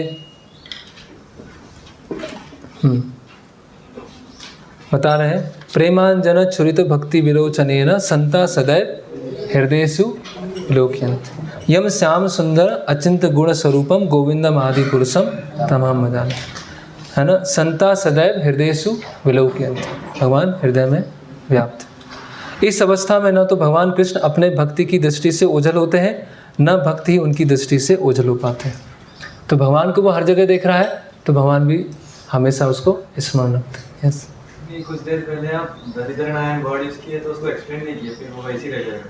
हाँ, रिकॉर्ड हो रहा है ना। हाँ, तो दरिद्र नारायण वर्ड आप यूज किए, हाँ, उसको खंडन नहीं किया, कुछ नहीं किया। नहीं, दरिद्र नारायण इस सेंस में बताया कि दरिद्र हैं और उनके अंदर नारायण है। हाँ, वैसे नहीं बताया। हाँ, दरिद्र है और नारायण हो गया, ऐसे वर्ड आया था। वो कई चीज़ें बार बार रिपीट होती है ना, इसीलिए फिर हर बार एक्सप्लेन नहीं करते। तो बाहरी चीज़ से, जैसे कुत्ते के अंदर भी भगवान है ना, और एक पशु का और नाम आया था उसके अंदर ही भगवान है, तो वो भगवान नहीं हो गया। इसी तरह दरिद्र के अंदर नारायण, तो वो दरिद्र नारायण वो इस तरह से नहीं हो गया। ओके, फिर श्लोक क्रमांक 31 क्या होता है योगी के साथ? जो योगी मुझे तथा परमात्मा को अभिन्न जानते हुए परमात्मा की भक्ति पूर्वक सेवा करता है, वह हर प्रकार से मुझ में सदैव स्थित रहता है ना। वो इस भगवान सर्वव्यापी हैं, परमात्मा रूप में स्थित है, उसी के बारे में भगवान बार बार बता रहे हैं। और वो ये समझता है, अभी धीरे धीरे उसका स्टेप कहाँ आया? परमात्मा से भक्त बनने की तैयारी है उसकी, है ना। क्या है? जो योगी मुझे तथा परमात्मा को अभिन्न जानते हुए, मुझे मतलब कृष्ण को, और परमात्मा को अभिन्न जानते हुए, मतलब अब धीरे धीरे भक्ति ऊपर वो बढ़ रहा है ना। तो यहाँ बता रहे हैं इस तात्पर्य में सबसे अंतिम में लिखा है, विष्णु एक है फिर भी वे सर्वव्यापी हैं। एक रूप होते हुए भी वे अपनी अचिंत्य शक्ति से सर्वत्र उपस्थित रहते हैं। जिस प्रकार सूर्य एक ही समय अनेक स्थानों में दिखता है। सूर्य एक ही है, सबके प्रभुपाद कई बार बताते हैं, हम अपने शरीर में क्या हो रहा है केवल आत्मा ही अनुभव कर सकती है, लेकिन परमात्मा सबके शरीर में क्या है, सबके मन में क्या है, वो परमात्मा जान सकता है। और जैसे सूर्य है, सूर्य सबके सिर के ऊपर है ना। अभी हम मध्य प्रदेश में हैं, हम गुजरात में जाएंगे, हम दिल्ली में जाएंगे, एक टाइम पे अलग अलग लोग खड़े हुए हैं, लेकिन सूर्य क्या है, सबके सिर पर। उसी तरह परमात्मा क्या है, हमको देख रहे हैं। परमात्मा भिन्न भिन्न नहीं हो सकते, अलग अलग पर्सनैलिटीज़ नहीं हो सकती। ओके, अंतिम इसमें जो आया है, क्या करेगा वो योगी? हे अर्जुन, वह पूर्ण योगी है जो अपनी तुलना से समस्त प्राणियों की उनके सुखों और दुखों में वास्तविक समानता का दर्शन करता है। हे अर्जुन, वह पूर्ण योगी है। कौन? जो अपनी तुलना से मतलब अपने जीवन में सुख दुख को देखकर समस्त प्राणियों की उनके सुखों और दुखों में वास्तविक समानता का दर्शन करता है। मतलब मुझे सुख दुख है तो अन्यों को भी सुख दुख होंगे। जैसे मैं सुख दुख से बाहर निकलने का प्रयास कर रहा हूँ, दूसरों को भी सुख दुख से बाहर निकालना चाहिए, है ना। और आध्यात्मिक हमें यहाँ बता रहे हैं कि दुख क्या है, वास्तव में दुख क्या है? भगवान की विस्मृति। और वास्तव में सुख किस में होगा? प्रभुपाद लिख रहे हैं, भोक्तानाम यज्ञ तपसाम सर्वलोक महेश्वरम सुहृदम सर्वभूतानाम। जब इस श्लोक को पालन करेंगे तो वास्तविक सुख प्राप्त होगा। तो इसमें प्रभुपाद जी पूरे तात्पर्य में एक विशेष चीज़ यहाँ लेके आ रहे हैं कि जो योगी है और भक्त है उसमें क्या अंतर होता है। जो योगी होता है, योगी मतलब अष्टांग योगी, वो अपने हृदय में परमात्मा के ऊपर ध्यान लगाता है और परम प्रसन्न रहता है। ठीक है, हमने कई श्लोक देखे। लेकिन भक्ति क्या है? वो प्रसन्नता को, वो आध्यात्मिक सुख को दूसरों के साथ शेयर करना चाहता है, मतलब वो प्रचार करना चाहता है, वो दूसरों को लाना चाहता है ना। तो सब अपनी साधना के लिए, अपने उत्थान के लिए सब कार्य करते हैं, है ना। लेकिन दूसरों का, जैसे प्रभुपाद एक जगह बोलते हैं कि अगर हम जीवन भर ये प्रयास कर रहे हैं डायरेक्टली या इनडायरेक्टली इस तरह से सेवा में लगे हुए हैं जिससे दूसरों लोगों की भक्ति में प्रगति हो, दूसरे लोग आगे बढ़े, तो जीवन के अंत में जब हमने दूसरों के लिए प्रयास किया, है ना, दूसरों को भक्ति में आगे बढ़ाने का प्रयास किया, तो भगवान उस प्रयास को कभी भूलते नहीं। और भगवान फिर हमें अपने साथ में ले जाते हैं कि इसने इतने सारे लोगों को या सबका मदद किया सेवा करने में, आगे बढ़ने में, तो इसको भगवान विशेष ध्यान रखते हैं। तो वास्तव में योगी कौन है ना। जैसे बोलते प्राण आछे जा से हेतु प्रचार। क्या अर्थ है इसका?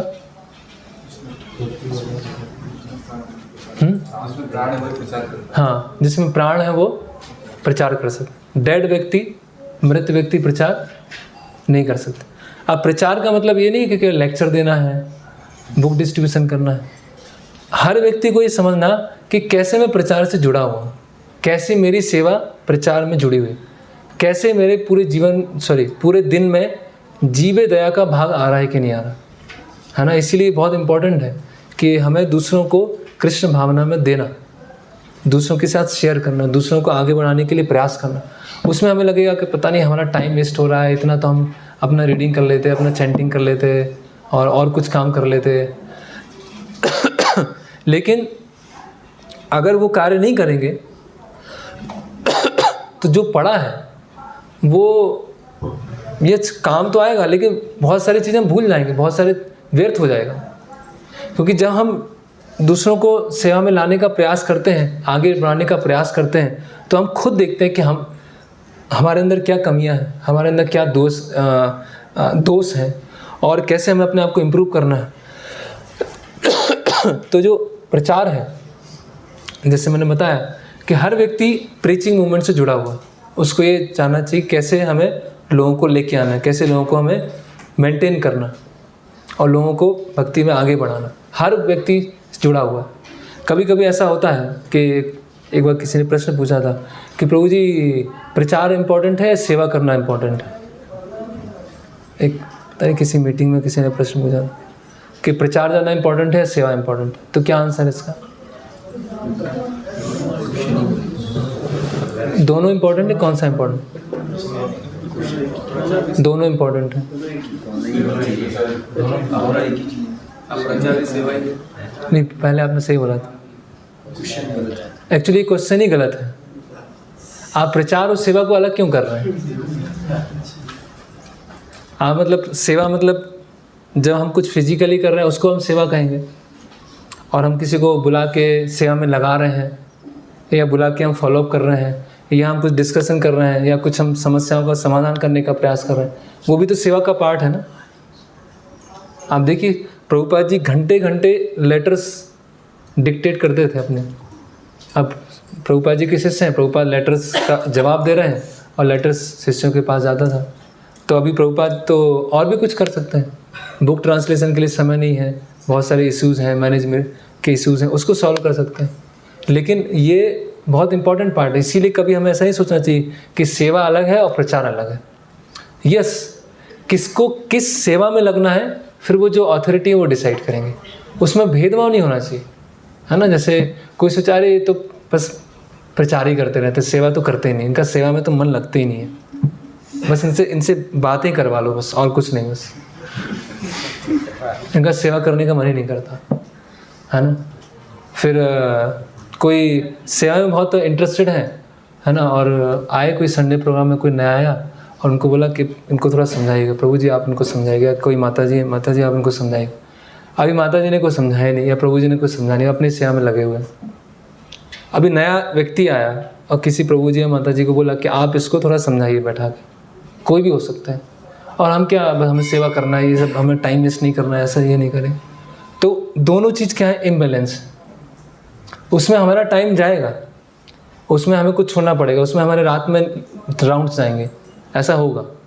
लेकिन हमें अगर अपॉर्चुनिटी मिला है किसी को भक्ति में थोड़ा सा आगे बढ़ाने का, तो हमें अपने आप को एक्सटेंड करना चाहिए, हमें थोड़ा अपने कंफर्ट से बाहर निकलना चाहिए।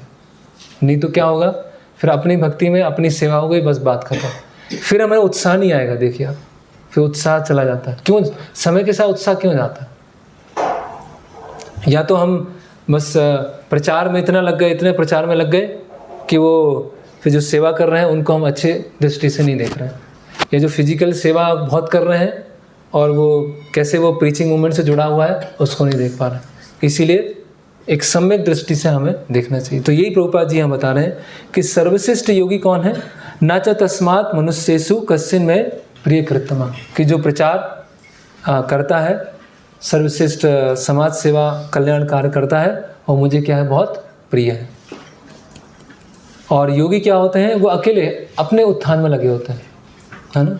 अकेले हैं, हिमालय में हैं, परमात्मा में ध्यान कर रहे हैं, ठीक है, अच्छा है, इंद्रिय भोग नहीं कर रहे हैं, अच्छी बात है। लेकिन जैसे हम देखते हैं कि भक्ति सिद्धांत से ठाकुर ने कितना रिवोल्यूशन कार्य किए। भक्ति मतलब कैसे समझते थे, घर में जब करना है, शांत जगह करना है, गांव में या तीर्थ स्थान में। उन्होंने कलकत्ता में गौड़ी मठ चालू किया, कलकत्ता के बिल्कुल बीचों बीच, जहाँ पर इतना सब ट्रैफिक है, इतनी सब आवाज़ें आ रही हैं, इतने सारे सब बिल्डिंग्स हैं, उसके बीच में रह के प्रीचिंग चालू की, है ना। तो हम लोगों से भागेंगे, उससे भागेंगे, लेकिन अपना जो मन है वो तो हमारे साथ में ही है ना, उससे कहाँ भागेंगे, वो तो हमारे साथ में ही जाएगा। तो मन कैसे प्यूरीफाई होगा, जब ये हम समझ पाएंगे कि हर चीज़ कैसे प्रचार आंदोलन से जुड़ी हुई है। तो अर्जुन को जब ये बताया पूरा, ठीक है, अर्जुन का प्रश्न क्या है, अर्जुन को पूरी योग साधना बता दी। कहाँ से चालू हुआ था, सुचौदशी से, यहाँ से चालू हुआ था सुचौदशी से, कि पवित्र स्थान में जाना है। कहाँ खत्म हुआ, योगी परमो मता, वो परम योगी है, ये हो गया। अर्जुन देखिए, हे मधुसूदन, आपने जिस योग पद्धति का संक्षेप में वर्णन किया है वह मेरे लिए अव्यवहारिक तथा असहनीय है, क्योंकि मन चंचल और अस्थिर है। भगवान मेरे बस में नहीं, बस की नहीं है, मैं तो नहीं कर पाऊंगा। मैं ये एतस्याहम न पश्यामि चंचलात्वम स्थितिम स्थिरम, कि मन क्या है, बहुत चंचल है, बहुत फ्लिकरिंग है। भगवान ने बता भी दिया है ना, कि मन को सनई सनई और बहुत सारे अलग अलग टेक्निक्स ही बता दी, लेकिन फिर भी क्या है, अर्जुन बोल रहे हैं। जैसे वो सबको पता है कि जब द्रोणाचार्य टेस्ट ले रहे थे सबका, तो दुर्योधन को बोलते हैं कि क्या दिख रहा है तुम? तो दुर्योधन बोलते जंगल दिख रहा है, पेड़ दिख रहा है, डाल दिख रही है, फल दिख रहे हैं। बोले ठीक है साइड में जाओ। भीम को बुलाते क्या दिख रहा है तुमको? फल दिख रहे हैं, पेड़ दिख रहे हैं, फूल दिख रहे हैं। अर्जुन को बुलाते क्या दिख रहा है? बोले चिड़िया की आंख दिख रही। बोले और कुछ नहीं दिख रहा? चिड़िया नहीं दिख रही? नहीं दिख रही। पेड़ नहीं दिख रहा? पेड़ भी नहीं दिख रहा। क्या दिख रहा है? वो चिड़िया की आंख दिख रही। तो इस स्तर के अर्जुन हैं। और अर्जुन क्या बोल रहे हैं कि ये जो आपने योग साधना बताई है वो मेरे लिए क्या है? असहनीय और अव्यवहारिक है, इम्प्रैक्टिकल है, ये तो मैं कर ही नहीं पाऊँगा, है ना। तो जो इंटरनेट एज ने हमारे मन को और चंचल बना दिया है, करेक्ट। जैसे एक डॉक्यूमेंट्री है, कभी हो सकता है साथ में भी देखें हम, उसमें पूरा बताया है कि इंटरनेट इस तरह से डिज़ाइन किया गया है कि मन हमेशा चंचल रहे। उसमें एक एक जो पॉइंट बनाया है कि नोटिफिकेशन आएगा या अलर्ट आएगा, कुछ भी आएगा, वो इसीलिए है कि व्यक्ति किसी एक चीज़ पे कंसंट्रेशन कर ही नहीं पाए। वो डिज़ाइन इसे और बताया है कि जितने भी ये सोशल मीडिया वाले हैं, सोशल मीडिया बनाने वाले लोग हैं, वो अपने बच्चों को सोशल मीडिया से दूर रखते हैं। सोचिए, जितने भी फेसबुक है और अलग अलग जो सोशल मीडिया, इंस्टाग्राम है, वो अपने बच्चों को टच भी करने देते हैं, क्योंकि उनको पता है कि लोगों के मन को कैसे उसमें पूरा एकदम एब्जॉर्व करके रखना। समाधि लग जाएगी वहाँ पर, फेसबुक पे समाधि लग गई। ऐसे ही होता है आजकल। हम जैसे आज अटेंशन डेफिशिएंसी है ना, जैसे 10-15 मिनट बैठते हैं लेक्चर में, तो ऐसे थोड़ा थोड़ा क्या है, मन क्या होने लगा अभी, वो मन की चंचलता बता रहा है ना। पहले जो भक्ति सिद्धांत से ठाकुर कितनी देर लेक्चर लेते थे? मिनिमम 2 से 3 घंटे मिनिमम। अगर उस टाइम हम होते तो एक दिन में ही चले जाते छोड़ के। 2, 3, 4, 5 घंटे लेक्चर चल रहा है, क्योंकि उस समय सब टीवी और ये सब चीज़ नहीं था, लोगों के पास समय भी था और सुनने का भी रुचि था, लोग बैठ के सुनते थे, है ना। अभी लेकिन मन क्या हो गया है, बहुत अस्थिर हो गया है ना। आप देखिए कि एक दिन अगर हम सोशल मीडिया पे नहीं जाएं, व्हाट्सएप यूज़ नहीं करें एक दिन, तो ऐसा लग जाएगा कि बेचैनी हो गई पूरा, है ना। ऐसे कई लोग बहुत ज़्यादा एडिक्टेड हैं उसके, एक्चुअली वो एडिक्शन हो गया है, वो उनको पता नहीं चल रहा है कि, लेकिन वो उसकी लत लग चुकी है। और जैसी वो लत लगी है तो मन क्या रहेगा, वो मन क्या हमेशा चंचल रहेगा। कई लोग देखा है, खासकर ये आजकल स्टेटस और ये इंस्टाग्राम पे क्या आता है, रील्स, है ना। मतलब आपको अब एक बार सभी हम लोग सब बात कर रहे थे कि कैसे अपना चैनल का प्रमोशन किया जाए, तो उसमें डिस्कस आया कि आजकल 30 सेकंड की रील्स चलती हैं। तो प्रभु जी बोले 30 सेकंड में क्या समझ में आएगा, 30 सेकंड में क्या इतनी सीरियस फिलॉसफी है और आप 30 सेकंड में क्या समझाएंगे। उसके लिए तो आपको एक अच्छा टाइम निकाल के देना पड़ेगा। आपने जल्दी जल्दी उसको घुमाया और देखा और बस हो गया, है ना। तो मतलब क्या है कि लोग बहुत ज़्यादा, अभी मैं वहाँ क्या था उज्जैन में, तो वहाँ बहुत सारे साधुओं का वो था, साधुओं का कुंभ था, है ना। तो बहुत सारे साधु आए थे, तो कम से कम 60-70% साधु होंगे जिनके पास फ़ोन रेगुलरली यूज कर रहे थे, एकदम रेगुलरली फ़ोन यूज कर रहे हैं, सेल्फी चल रहा है, ग्रुप फ़ोटो चल रहे हैं, है ना, लाइव चल रहा है, वो कुछ स्टेटस अपडेट कर रहे हैं, यही चल रहा है। मतलब बैठे हुए हैं, आसपास बैठे हुए हैं और सब फ़ोन में है, सब फ़ोन में लगे हुए, सोचिए आप। और सब अच्छे बड़े बड़े फ़ोन और उसमें स्टेटस है, कोई इंस्टाग्राम पे है, कोई फेसबुक पे, यस वो सब चल रहा है। तो कितना हमारे जो सोशल मीडिया है उन्होंने हमारे मन को पूरा कैप्चर कर लिया है और ज़्यादा चंचल हो गया। अर्जुन जो द्वापर के अंत में है, जिनका द्रोणाचार्य के प्रिय शिष्य हैं, जिनका केंद्र इतना मतलब कंसंट्रेशन इतना तेज़ है, वो क्या बोल रहे हैं कि भगवान मन तो बहुत क्या है, चंचल है, ये तो मेरे लिए अव्यवहारिक है ना। तो इसीलिए इसका कुछ ना कुछ हम सबको सोचना चाहिए कि इसका क्या सॉल्यूशन है, जिससे हम जितना, जैसे वो ना शिकार करने जाते हैं, खुद का शिकार हो जाता है, ऐसे कुछ हो गया है सोशल मीडिया पे, है ना, कि शिकार करने गए और शिकार में इतनी व्हेल मछली आ गई, मालिक कोई शिकार करने गया और व्हेल मछली पकड़ ली, तो क्या होगा, व्हेल मछली उसको खींच लेगी। तो इसीलिए सोशल मीडिया का उपयोग करना है, उसका यूज है, कुछ ना कुछ यूज है, लेकिन बहुत संभल के करना है ना। और इसकी वजह से देखा है कि बहुत सारे लोग भक्ति से भी आउट हो गए, भक्ति से बाहर हो गए इस सोशल मीडिया के कारण, है ना। मन की चंचलता, फिर आप कोई भी कार्य करेंगे उसमें हमेशा मन क्या रहेगा, चंचल रहेगा। जब करेंगे, सेवा करेंगे, शास्त्रों को पढ़ेंगे, मन नहीं लगेगा आपका। क्यों मन नहीं लगेगा? क्योंकि उसके लिए एक सतोगुण चाहिए, फिर मन तो चंचल है ना। तो ये अटेंशन डेफिशिएंसी, ये पहले बच्चों में अधिक था, अभी सब बड़ों में भी आ रहा है कि 10 से 15 मिनट से अधिक अटेंशन नहीं दे पाते हैं, एक चीज़ पे केंद्रित नहीं कर पाते, कुछ ना कुछ क्या चाहिए, चेंज चाहिए, है ना। इसीलिए आजकल ये डिजिटल पढ़ाते हैं बच्चों को, डिजिटल फॉर्म में पढ़ाते हैं ना, उसमें वीडियोस भी आते हैं, कलर्स भी आते हैं। वो क्यों पढ़ाए जाते हैं? अभी जैसे पुराने उसमें पढ़ा है कि ब्लैक बोर्ड है और चौक है, उससे पढ़ा रहे हैं, तो आधे तो सो ही जाएंगे। वो कलरफुल या क्यों बनाते हैं? क्योंकि उनका ध्यान क्या रहे, उसमें लगा रहे, तब भी ध्यान नहीं लगता है, यस, तब भी उनके वो क्या चंचलता बनी रहती है। तो यहाँ प्रभुपाद लिख रहे हैं, देखिए कितना अच्छा प्रभुपाद लिख रहे हैं। व्यवहारिक व्यक्ति के रूप में अर्जुन ने सोचा कि इस योग पद्धति का पालन असंभव है, भले ही वह कई बातों में इस पद्धति पे खरा उतरता था। वह राजवंशी था, उसमें अनेक सद्गुण थे, वह महान योद्धा था, वह दीर्घायु था, और सबसे बड़ी बात तो यह थी कि भगवान श्री कृष्ण का घनिष्ठ मित्र था। सारी चीज़ होते हुए भी अर्जुन क्या बोल रहे हैं, भगवान नहीं।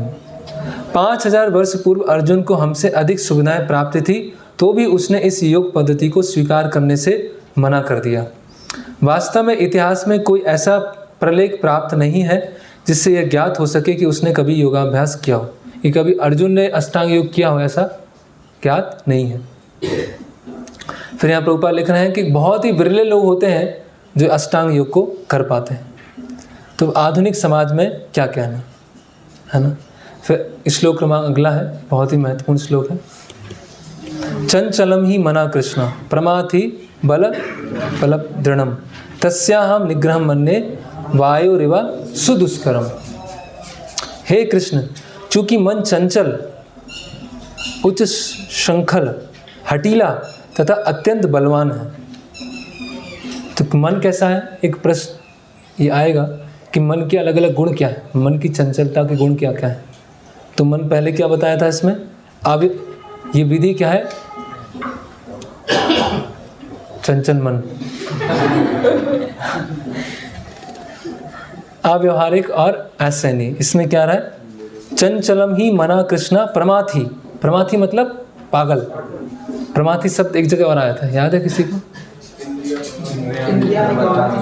इंद्रिया हरंती प्रसवम मना, इंद्रिया क्या हो जाती है, पागल हो जाती है। तो मन भी क्या है, व्यक्ति को पागल बना देता है ना। जैसे अभी हमारा मन कैसा है, मन क्या है, मान लीजिए सुमो पहलवान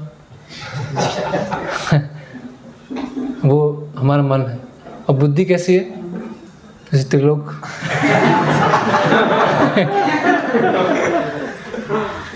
ठीक है।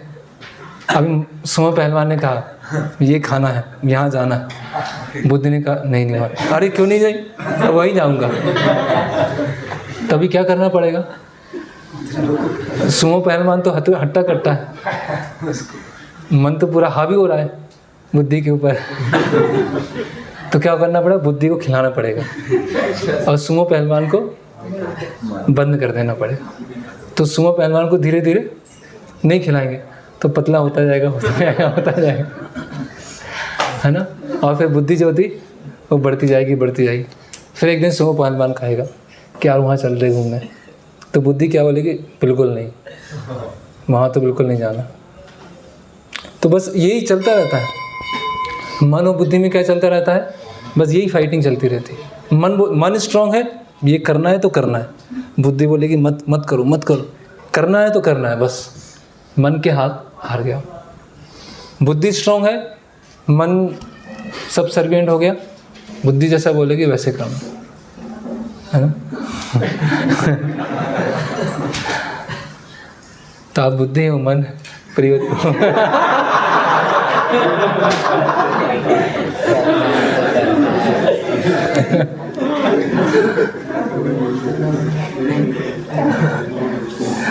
मन इतना बलवान और दुराग्रही है कि कभी कभी यह बुद्धि का उल्लंघन कर देता है, यद्यपि उसे बुद्धि के अधीन माना जाता है।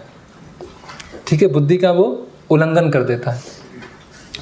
इस व्यवहार जगत में जहाँ मनुष्य को अनेक विरोधी तत्वों से संघर्ष करना होता है, उसके लिए मन को वश में कर पाना अत्यंत कठिन हो जाता है। कृत्रिम रूप से मनुष्य अपने मित्र तथा शत्रु दोनों के प्रति मानसिक संतुलन स्थापित कर सकता है, किंतु अंतिम रूप में कोई भी संसारी पुरुष ऐसा नहीं कर पाता है। तो अर्जुन क्या बोल रहे हैं कि मैं वायु को कंट्रोल कर सकता हूँ, एक भगवान मन को कंट्रोल नहीं कर सकता। तो वायु को कैसे कंट्रोल, वायु तो कितना तेजी से चल रही है, वायु दिख नहीं रही, लेकिन वायु कंट्रोल हो सकती है, लेकिन मन क्या है। यहाँ एक आचार्य लिख रहे हैं कि अर्जुन ने शिव जी को परास्त कर दिया था, है ना, शिव जी को परास्त किया था वनवास के समय, लेकिन मन कैसा है, शिव जी से भी अधिक खतरनाक है, वो शिव जी से ज़्यादा पावरफुल है ना। तो हम समझ सकते हैं कि अगर मन बोलते हैं मन चंगा तो कटौती में गंगा, तो मन बहुत, इसीलिए इस साधकों के लिए बहुत ज़रूरी है कि कभी अपनी मन की बात ना सुने, मन को भूखा रखें, है ना, उसको स्ट्राइक कर दें खाने की, उसको देना ही नहीं, उसका जो उसका अच्छा लग रहा है उसको नहीं देना है। धीरे धीरे धीरे क्या हो जाएगा मन बदल जाएगा। जब भी आपको मन और बुद्धि का एग्जाम्पल, हमारे आश्रम में 2 भक्त हैं, उनको याद कीजिए। यस, तो याद रहेगा, मन को खाना देना ही नहीं। अब बुद्धि को क्या बुद्धि को खिलाना है। कैसे खिलाना है, वो अभ्यास और वैराग्य, वो अभी अगले श्लोक में आने वाला है। यहाँ उदाहरण बताया गया है रथ का, कठोपनिषद से। रथ क्या है, शरीर, 5 घोड़े, 5 इंद्रियां। मन क्या है, रस्सी। सारथी क्या है, बुद्धि, और उसमें जो बैठा हुआ है वो आत्मा। तो ये उदाहरण देखिए, ये प्रभुपाद जी की बुक्स में सब कुछ है, पढ़ते नहीं ना लोग, इसलिए पता नहीं चलता, पता नहीं कहाँ से उदाहरण, कितना स्पष्ट रूप से प्रभुपाद जी ने यहाँ पे दिया है ना। फिर यहाँ बताया है मन को वश में रखने का सरलतम उपाय, जिसे भगवान चैतन्य ने सुझाया है, यह कि समस्त दैन्यता के साथ मोक्ष के लिए, समस्त दैन्यता मोक्ष के लिए हरे कृष्ण महामंत्र का कीर्तन किया जाए। हरे कृष्णा कृष्णा कृष्णा हरे हरे, हरे राम राम राम हरे हरे। और फिर सवाई मना कृष्ण पदार विंध्यो, अमरीश महाराज जिस तरह से सेवा में लगाते थे। तो ये मन को तारने का उपाय। ओके, तो मन की बीमारी कैसी है, मन में कौन सी बीमारी है, आयुर्वेद में बताया गया, हाँ, चंचल है, हठीला है, और क्या क्या बताया है, पागल है, बहुत बलवान है। ये सब लिखिए आप इसको, मन की क्या क्या अलग अलग वो क्वालिटीज़। और मन की बीमारी क्या है, आयुर्वेद में बताया है चरक संहिता में, काम, क्रोध और लोभ। शरीर की बीमारी इतनी डेंजरस नहीं है जितनी मन की बीमारी होती है, और मन की बीमारी से ही शरीर की बीमारी होती है। आप देखिए, कोई अगर बहुत स्ट्रांग माइंडेड है, मन उसका बिल्कुल पक्का रहता है, तो बीमारी आएगी और चली जाएगी। और मन से हार गया तो वो बीमारी में क्या हो गया, हार गया। आप देखिए कई बार जो गांव के, जैसे गांव मतलब इस तरह से नहीं, हाँ, मतलब जो लोग हैं कि मन में सोचते हैं कि जब तक डॉक्टर बॉटल नहीं चढ़ाएंगे तब तक बुखार नहीं जाएगा, सुना है ऐसा कि वो गाँव आते हैं और कुछ नहीं है, बॉटल चढ़ाने की ज़रूरत नहीं है, लेकिन उनको बॉटल चढ़ाते हैं और बुखार उतर जाता है। कैसे हुआ, कैसे उतरा? मन।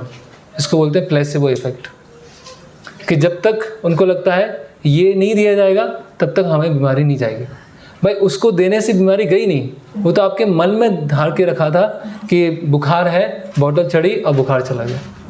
तो इसीलिए अधिकतर जो बीमारी होती हैं, अगर मन हमारा स्ट्रांग है, मन चंगा है, तो फिर जो शरीर की बीमारी हमको प्रभावित नहीं करेंगे, आएंगे और फिर चले जाएंगे। और मन से हम हार गए तो मतलब बीमारी में क्या हो जाएंगे, फिर परेशान हो जाएंगे। और यहाँ बता रहे हैं, ओके, और दूसरा आचार्य लिख रहे हैं कि मन की बीमारी क्या है, बहुत लंबी है, कई, तो इसीलिए उसको ठीक होने में क्या लगेगा, थोड़ा समय लगेगा। क्रोनिक डिजीज है। श्री भगवान उवाचा असंशयं मना बाहो मनो निग्रहं चलम अभ्यासेन तु कौन्तेय वैराग्येण च गृह्यते। भगवान श्री कृष्ण ने कहा, हे महाबाहु कुंती पुत्र, निसंदेह चंचल मन को वश में करना अत्यंत कठिन है। तो भगवान भी स्वीकार कर रहे हैं, भगवान ही बोल रहे हैं कि हाँ बात तो सही है, मन को कंट्रोल करना कठिन है, किंतु उपयुक्त अभ्यास द्वारा और विरक्ति द्वारा ऐसा संभव है। अभ्यासेन तु कौन्तेय वैराग्येन च गृह्यते। तो ये लाइन याद रख सकते हैं। कोई बोले मेरा मन भटक रहा है, ये श्लोक बताइए, अभ्यासेन तु कौन्तेय वैराग्येन च गृह्यते। तो किस चीज़ का अभ्यास करना है? और देखिए कितना अच्छा है, भगवान खुद इस चीज़ को बोल रहे हैं, असंशयम, कि अर्जुन कोई संशय करने की बात नहीं है, बिल्कुल सही बात है। असंशयम महाबाहो मनो दुनिग्रह चलम, तो बहुत मुश्किल है कंट्रोल करना, है ना। तो इसीलिए हम सब क्या कर रहे हैं, साधन भक्ति कर रहे हैं। साधन भक्ति मतलब प्रैक्टिस, अभ्यास कर रहे हैं। किस चीज़ का अभ्यास कर रहे हैं, देखिए। किंतु साथ ही वे सुझाते हैं कि अभ्यास तथा वैराग्य द्वारा यह संभव है। मैं तात्पर्य पढ़ रहा हूँ। यह अभ्यास क्या है? वर्तमान युग में तीर्थवास, परमात्मा का ध्यान, मन तथा इंद्रियों का निग्रह, ब्रह्मचर्य पालन, एकांतवास आदि कठोर विधि विधानों का पालन कर पाना संभव नहीं है। किंतु कृष्ण भावनामृत के अभ्यास से मनुष्य भगवान की नवदा भक्ति का आचरण करता है। तो नवदा भक्ति में लगना वो क्या है, अभ्यास। और नवदा भक्ति में सबसे इम्पोर्टेंट नहीं, सबसे पहला स्टेप क्या है, श्रवण, हियरिंग। तो जितना हियरिंग करते जाएंगे, अभ्यास करते जाएंगे, उतना क्या होगा, वैराग्य आता जाएगा। इसमें प्रभुपाद जी वो खाने का उदाहरण दे रहे हैं। ठीक है, आगे पढ़ता हूँ मैं। बीच में एक लाइन है, वैराग्य का अर्थ है पदार्थ से विरक्ति और मन का आत्मा में प्रवृत्त होना। यह व्यवहारिक है, क्योंकि कृष्ण के विषय में श्रवण करने से मनुष्य स्वतः परमात्मा के प्रति आसक्त हो जाता है। यह आसक्ति परेशानुभूति या आध्यात्मिक तुष्टि कहलाती है। यह वैसे ही है जिस तरह भोजन के प्रत्येक कौर से भूखे को तुष्टि प्राप्त होती है। भूख लगने पर मनुष्य जितना अधिक खाता जाता है, उतनी ही अधिक तुष्टि और शक्ति उसे मिलती जाती है। भक्ति परेशानुभाव विरक्ति अन्यत्र स्यात्। हाँ, तुष्टि पुष्टि चुदा अपायनु कासम, कि तुष्टि संतुष्टि मिलेगी, भूख मिटेगी और पोषण मिलेगा। उसी तरह से भक्ति करने से अपने आप ही वैराग्य की भावना आएगी, है ना। चैतन्य महाप्रभु क्या देने आए हैं, वैराग्य विद्या निज भक्ति योगा शिक्षार्थ एकम पुरुषापन श्री कृष्ण चैतन्य शरीरधार कृपाम्बुधम तम हम प्रपद्य। वैराग्य विद्या, चैतन्य महाप्रभु वैराग्य और विद्या प्रदान करने आए।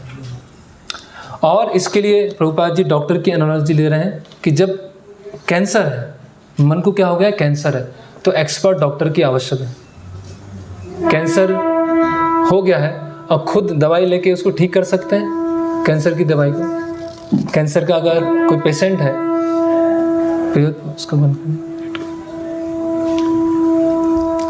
अगर किसी को बहुत गहरी बीमारी है और उसको अपने आप को ठीक करना है, तो क्या करना पड़ेगा, उसको अपने एक्सपर्ट फिजिशियन के पास जाना हो, एक्सपर्ट डॉक्टर के पास जाना हो, है ना। कोई खुद का डॉक्टर नहीं बनता है, वो घरेलू नुस्खे जो होते हैं उसमें खुद के डॉक्टर चल जाता है।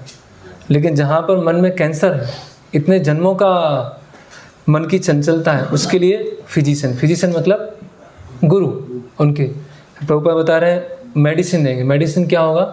हरि नाम होगा। डाइट होगा, डाइट क्या होगा? कृष्ण प्रसाद होगा। तो इसीलिए किसी फिजिशियन के, किसी गुरु के अंतर्गत रह के ही मन की जो बीमारी है उससे हम निकल सकते हैं। अंतिम श्लोक है आज का। भगवान बता रहे हैं जिसका मन उच्च संखल है उसके लिए आत्म साक्षात्कार कठिन कार्य होता है। उच्च संखल मतलब अनकंट्रोल।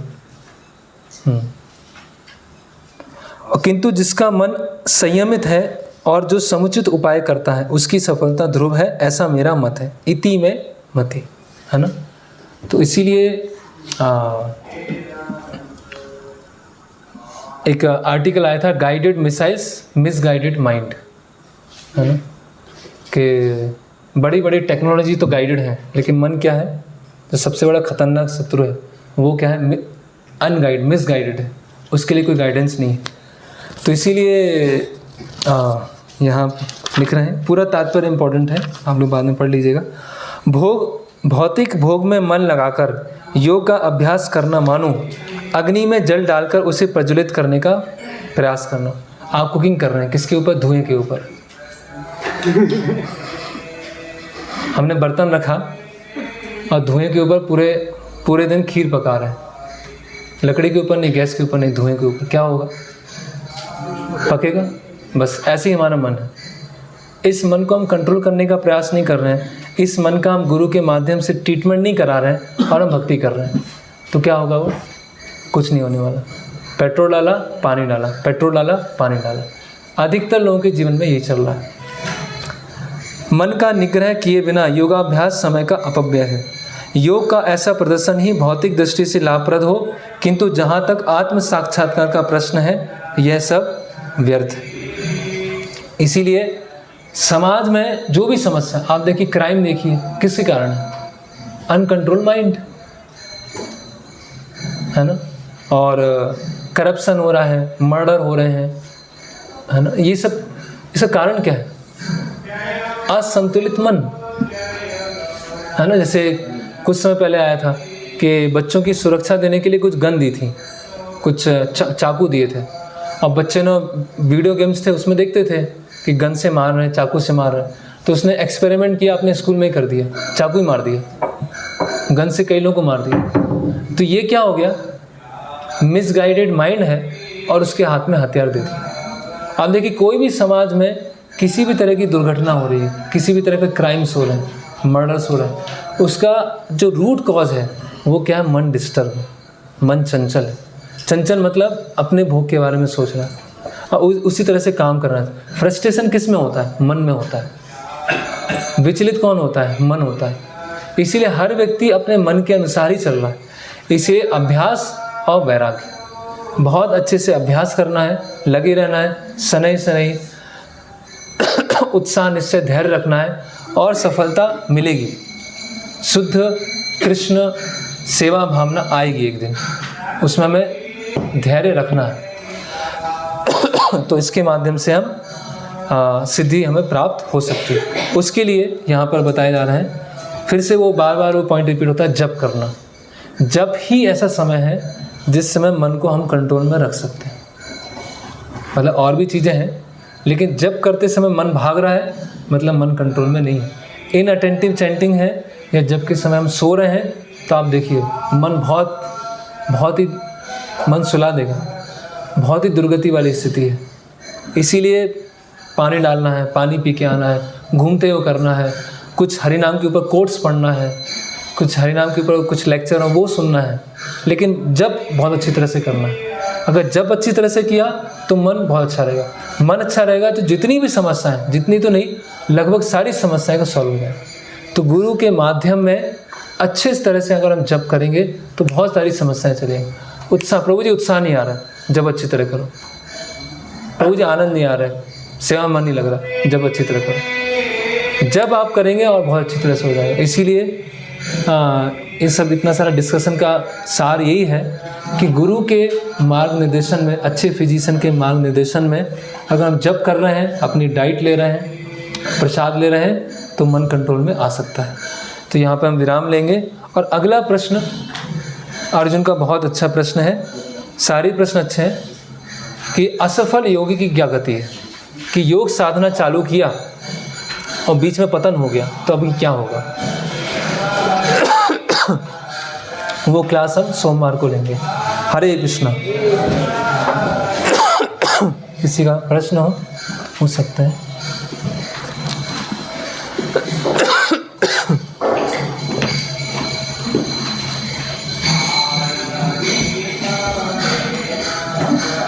सबका मन थक चुका है अभी सुनते सुनते।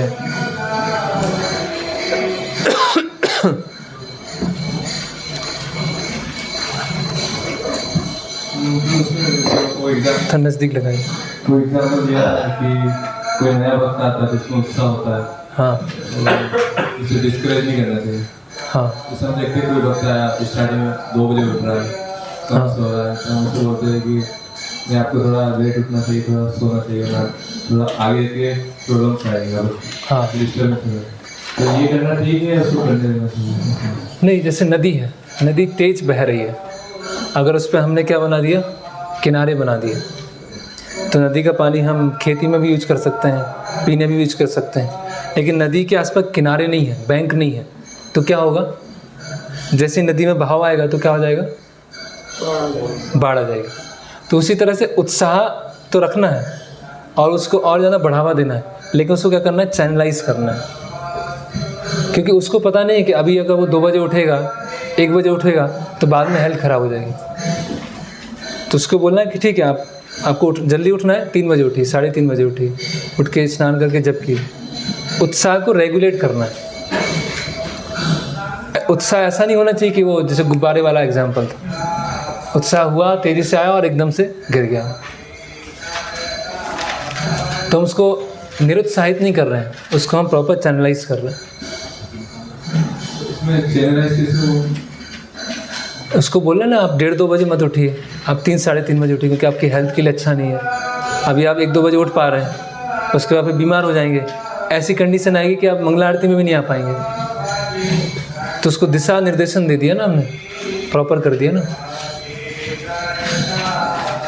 तो दूसरा है कि आपने जो बताया जीव है, मतलब अन्य भक्तों को भी भक्ति में आगे बढ़ाने में मदद करें। हाँ, केवल प्रचार नहीं, जैसे प्रचार तो है ही एक कि हम नए लोगों को लेके आते हैं, हमारे आसपास जो भक्त हैं, हम साथ में सेवा कर रहे हैं, तो एक दूसरे की कैसे हेल्प किया जाए, एक दूसरे की टांग नहीं खींची जाए, एक दूसरे को कैसे आगे बढ़ाया जाए, वो भी जीव दया वैष्णव सेवा का ही भाग है। तो प्रैक्टिकली कैसे हम क्या क्या कर सकते हैं, आपको बताना चाहिए। प्रैक्टिकली जो हम आश्रम में रह रहे हैं, एक दूसरे की मदद किस क्या क्या चीज़ें करके कर सकते हैं? कई चीज़ें, जैसे कोई बीमार है, पूछ सकते हैं, पास में बैठ के हम भगवत गीता पढ़ सकते हैं, भागवतम पढ़ सकते हैं। मान लो कोई बीमार है, बीमार के समय क्या होता है, मन और इधर उधर भटकने लगता है, तो कोई भक्त आए, वो बैठे, उनसे चर्चा कर लिया, उनके लिए प्रसाद लेके आ गए, है ना। और किसी को कुछ सेवा में कुछ आवश्यकता है तो उसको हमने उनको सुविधा प्रदान कर दिया, या हमारी वजह से किसी की सेवा ना बढ़ जाए, ऐसा भी कार्य नहीं करना है। तो इस तरह से वो तो डीलिंग में बहुत कई चीज़ें ऐसे होती हैं जिसमें हम एक दूसरे की मदद कर सकते हैं। मतलब हम केवल अपने उसमें नहीं रहे अकेले में कि हम अपना है, अपनी साधना है, अपनी सेवा है और हमें किसी से लेना देना नहीं, एक दूसरे के हेल्पिंग होना चाहिए। वो कई चीज़ और भक्त बता सकते हैं। आश्रम में तो बहुत, आश्रम क्या है, कोई भक्त हो, आश्रम में रह रहे हैं, बाहर रह रहे हैं,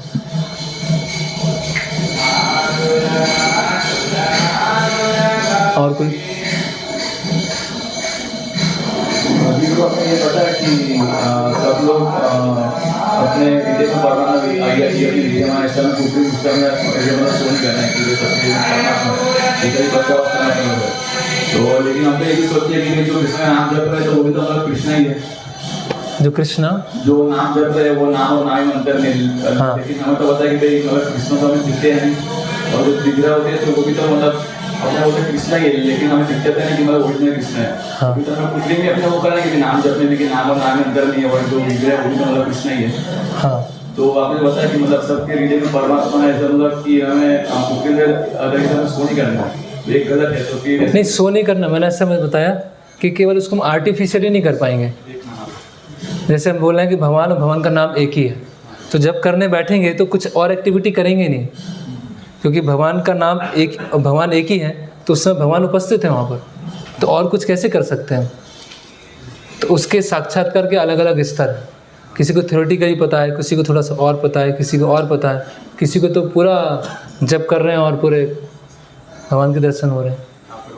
हाँ, ये मेरा एक और प्रश्न है, जैसे आपने बताया कि अष्टांग योग, तो उसमें आपने बोला पत्र में भी प्रभुपाद जी ने लिखते हैं कि ऐसे अष्टांग योग करने वाला लोग बहुत कम होते हैं। तो जो जैन लोग जो करते हैं वो अष्टांग योग, वही अष्टांग योग करते हैं। अष्टांग उसमें सुपर सोल कहाँ है? उसमें परमात्मा पे ध्यान का है। वो तो खुद भगवान बनना चाहते हैं। जैन लोग अपने वहाँ जाते हैं मंदिरों में, उनके तीर्थंकर हैं, 24 तीर्थंकर हैं, तो उनको प्रणाम करते हैं, जो भी आराधना करते हैं, और क्या सोचते हैं कि मैं भी आगे चल के तीर्थंकर बन जाऊँगा। हाँ, कोई सेवा की भावना नहीं है, खुद तीर्थंकर बनना चाहते हैं। और लास्ट एक और था कि जैसे बता कि अपने मन को श्रवण से अपने कंट्रोल कर सकते हैं, बट देखते हैं बहुत सारे ऐसे सैकड़ों डॉक्टर सन्यासी होते हैं जितने सालों से साधना मुक्ति कर श्रवण कीर्तन सब कुछ किया, लेकिन फिर भी उनका पता होता है, तो वो की मतलब किस तरह से। देखिए, मेडिसिन सब सही है, डॉक्टर सही है, डाइट सही है, लेकिन क्या हो रहा है? पेट में कीड़े, बस। वो तो उसके बहुत सारे अलग अलग कारण होते हैं, इंडिपेंडेंट नेचर है, ईगो है, ऐसे कई चीज़ें होती हैं। देखो, प्रोसेस में कभी प्रॉब्लम नहीं आएगी, प्रोसेस परफेक्ट है। वो फिर अलग डिस्कशन आएगा वो क्यों पतन होता है। हाँ, यस, ओके, हाँ। जैसे अपने प्रयास से नहीं जा सकते या अपने प्रोजेक्ट नहीं कर सकते। अब बताया कि जो भी हमारा लक्ष्य है तो वैष्णवती और भगवान की कृपा आकर्षित करना। हाँ, तो हम क्या लक्ष्य से होंगे तो हम देख सकते हैं कि अगर वैष्णव की कृपा हो रही है, दूसरों को भी अपने आप को भी वैष्णव की कृपा, भगवान की कृपा हमको हो रही है। कि हमारे ऊपर भगवान की कृपा हो रही है, वैष्णव की कृपा हो रही है, कैसे हम, हमारे अंदर उत्साह बना हुआ है, हमारे अंदर अहंकार नहीं है, और वो उदाहरण भक्ति परेशानुभाव विरक्ति कि हम आत्मसंतुष्ट हैं, जैसी भी स्थिति है संतुष्ट हैं, हमें मान सम्मान की इच्छा नहीं है। तो इस तरह से हम समझ सकते हैं कि वो हमें कृपा मिल रही कि नहीं मिल रही। डिटैचमेंट कहाँ आ रहा है, निरासक्ति आ रही, तो उससे वो कृपा है। जैसे अभी वहाँ पर सब उज्जैन में था, तो सब बोले सारे साधु संत मिलके हमारे जो सीएम हैं उनको आशीर्वाद दीजिए, उनको कृपा कीजिए। तो क्या कृपा करें? कृपा तो ये करेंगे कि पॉलिटिक्स छोड़ दें वो लेकिन उनको क्या लगता है कि और 5 साल सीएम बन जाए। तो वो कृपा मतलब यही अहंकार कम होना, विनम्रता आना, ये सब चीज़ें, निरासक्ति। ओके, हरे कृष्णा। श्रील प्रभुपाद की जय। भगवद गीता यथारूप की जय।